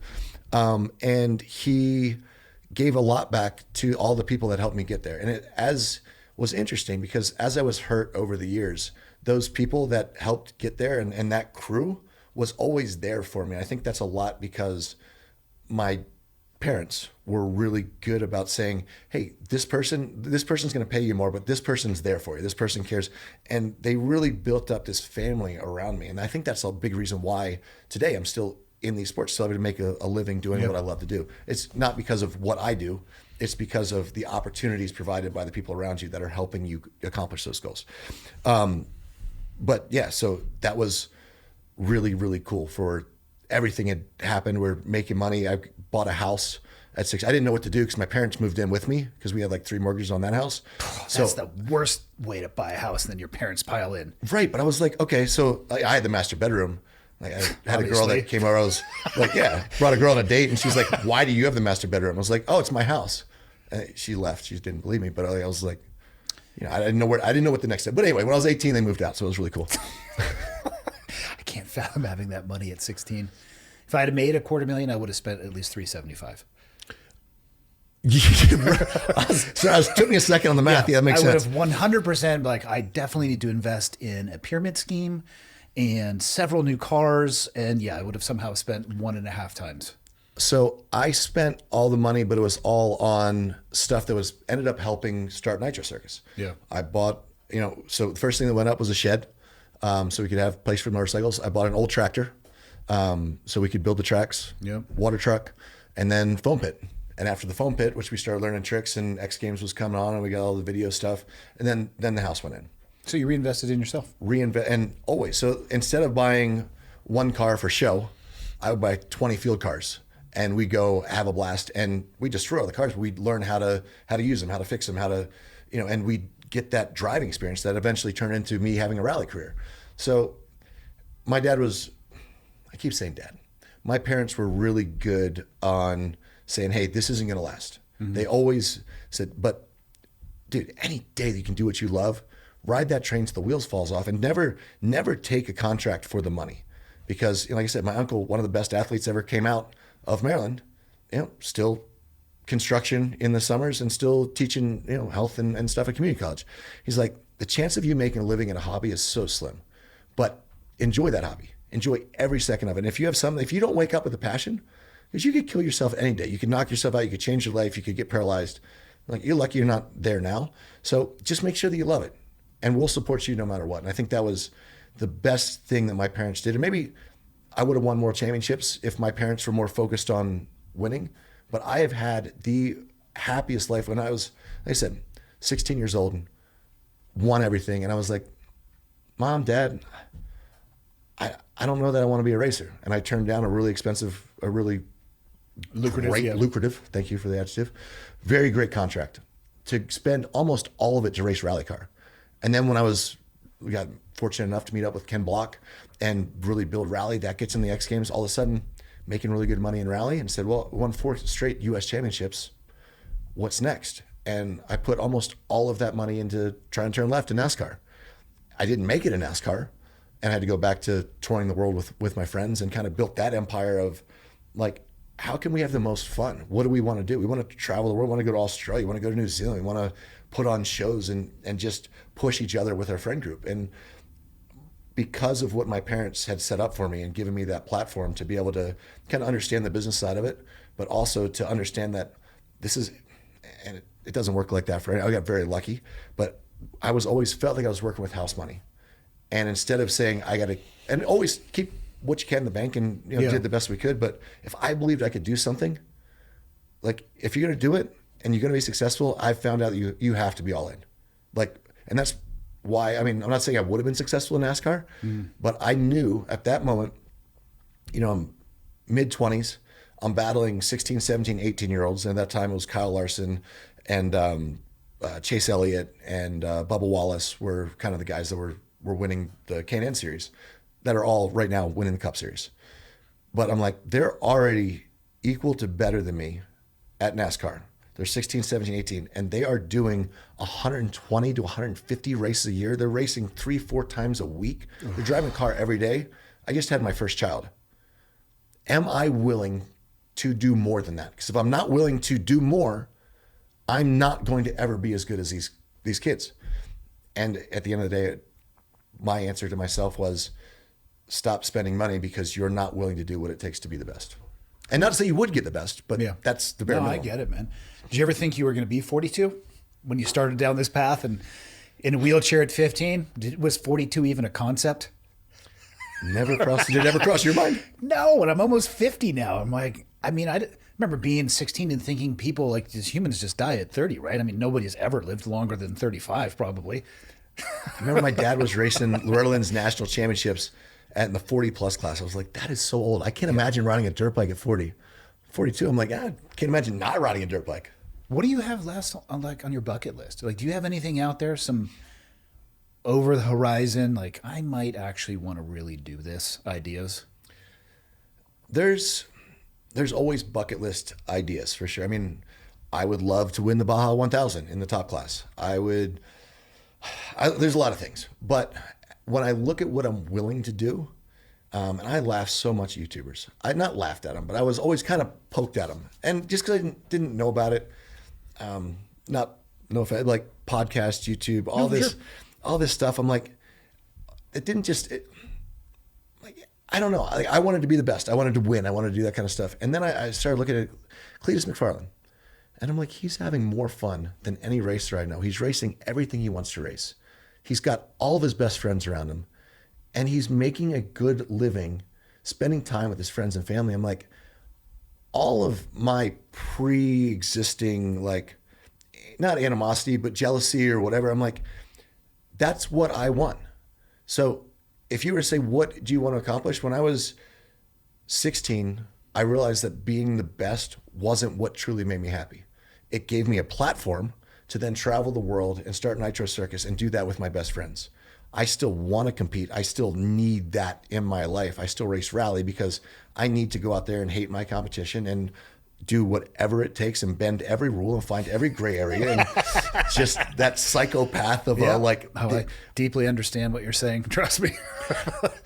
And if I'm driving too fast on the road at home, I realize that I need to go race cars where it's not my car, where I can, like, I'm sorry, I tried my best, and then I can step out of it. Yeah. And it's got a roll cage and it's closed course and all that stuff. So right now, what I would really love to do is figure out a way to build this YouTube channel where I can be home, where I can be with my friends. And at the end of the day, my wife is a 2-time world champion, 3-time X Games gold medalist. And I'm not saying she's lost herself at all. She skates all the time. She's the happiest when she's helping the next generation, give them an opportunity to come skate. And we have a half pipe now. And the happiness on her face when she's helping someone make it to that Olympic level or to that, or even just get on a skateboard and learn how to ride the pump track. That spark is, I love that spark. When veterans come over, when it's selfishly, like, everyone's like, oh, that's so nice of you. Like, no, this is a selfish thing. Like, these guys and girls that put everything on the line for our freedoms to be able to do what we love, and they get back and they're hurt or they're done and they lose that friend group. And it's a lot. I mean, you know more than I do, but action sports. So many of my friends that were making 6 figures as teenagers are now 30 years old, broken to all hell, not really able to do, they like don't have a lot of base in anything outside of the sports. And they're like, shoot, I'm too beat up to even, stand up for too long or sit down and I can't do a desk job. Like, I would love to build this YouTube channel where we could help the next generation learn from our mistakes, help world records happen, help guide the future of action sports, and bring people along for the ride to kind of be a part of this, what I call the American dream. And I'm very fortunate to have Black Rifle that's supporting us to kind of build this. It's an interesting concept. I think a lot of people would go the other way. They would want to build the secret sauce and build their channel, but it wouldn't be to help other people. It would be to help themselves. Well, it is selfish because you're only as good as the people around you. Yeah. And the more people you kind of bring in, like, I'm in a very fortunate position. I don't need to make another dime, but to do the things I love to do, they're expensive. So if I can help build the people around me up and build these personalities, that gives everyone a platform. And even like Nate Wessel, this guy, and he's gone over, like, they did bikes over Baghdad and stuff. And he's spent so much time just like suicide prevention and going over and talking to all these bases and going to some gnarly places. But selfishly, it gives him a chance to go over there and to do something that he feels like it matters. And he builds, whenever someone, like even Happy Gilmore 2, when they were doing a go-kart jump or a golf cart jump. They call Nate. When Hot Wheels or Red Bull or when someone says something is impossible, Nate Wessel is the guy you call. And Nate lives at the house. Nice. So when he's not doing that stuff, he's building, he's going to get me in trouble with Lindsay a few times because we built like a lap pool.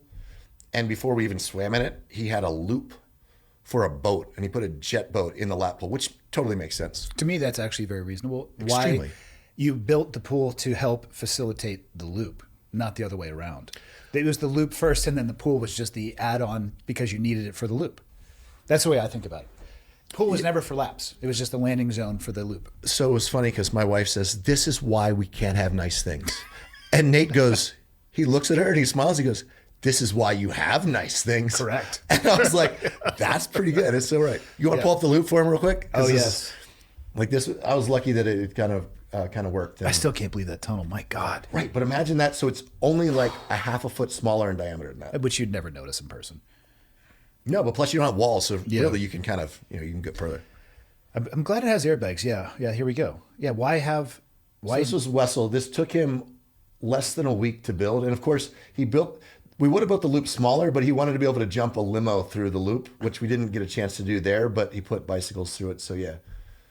Anyway, you can go to the end of this, but yeah, totally makes sense, right? So then we lit the loop on fire and shot everyone with fire. It's just the basics. I like it. Anyway, that was it. So I like it.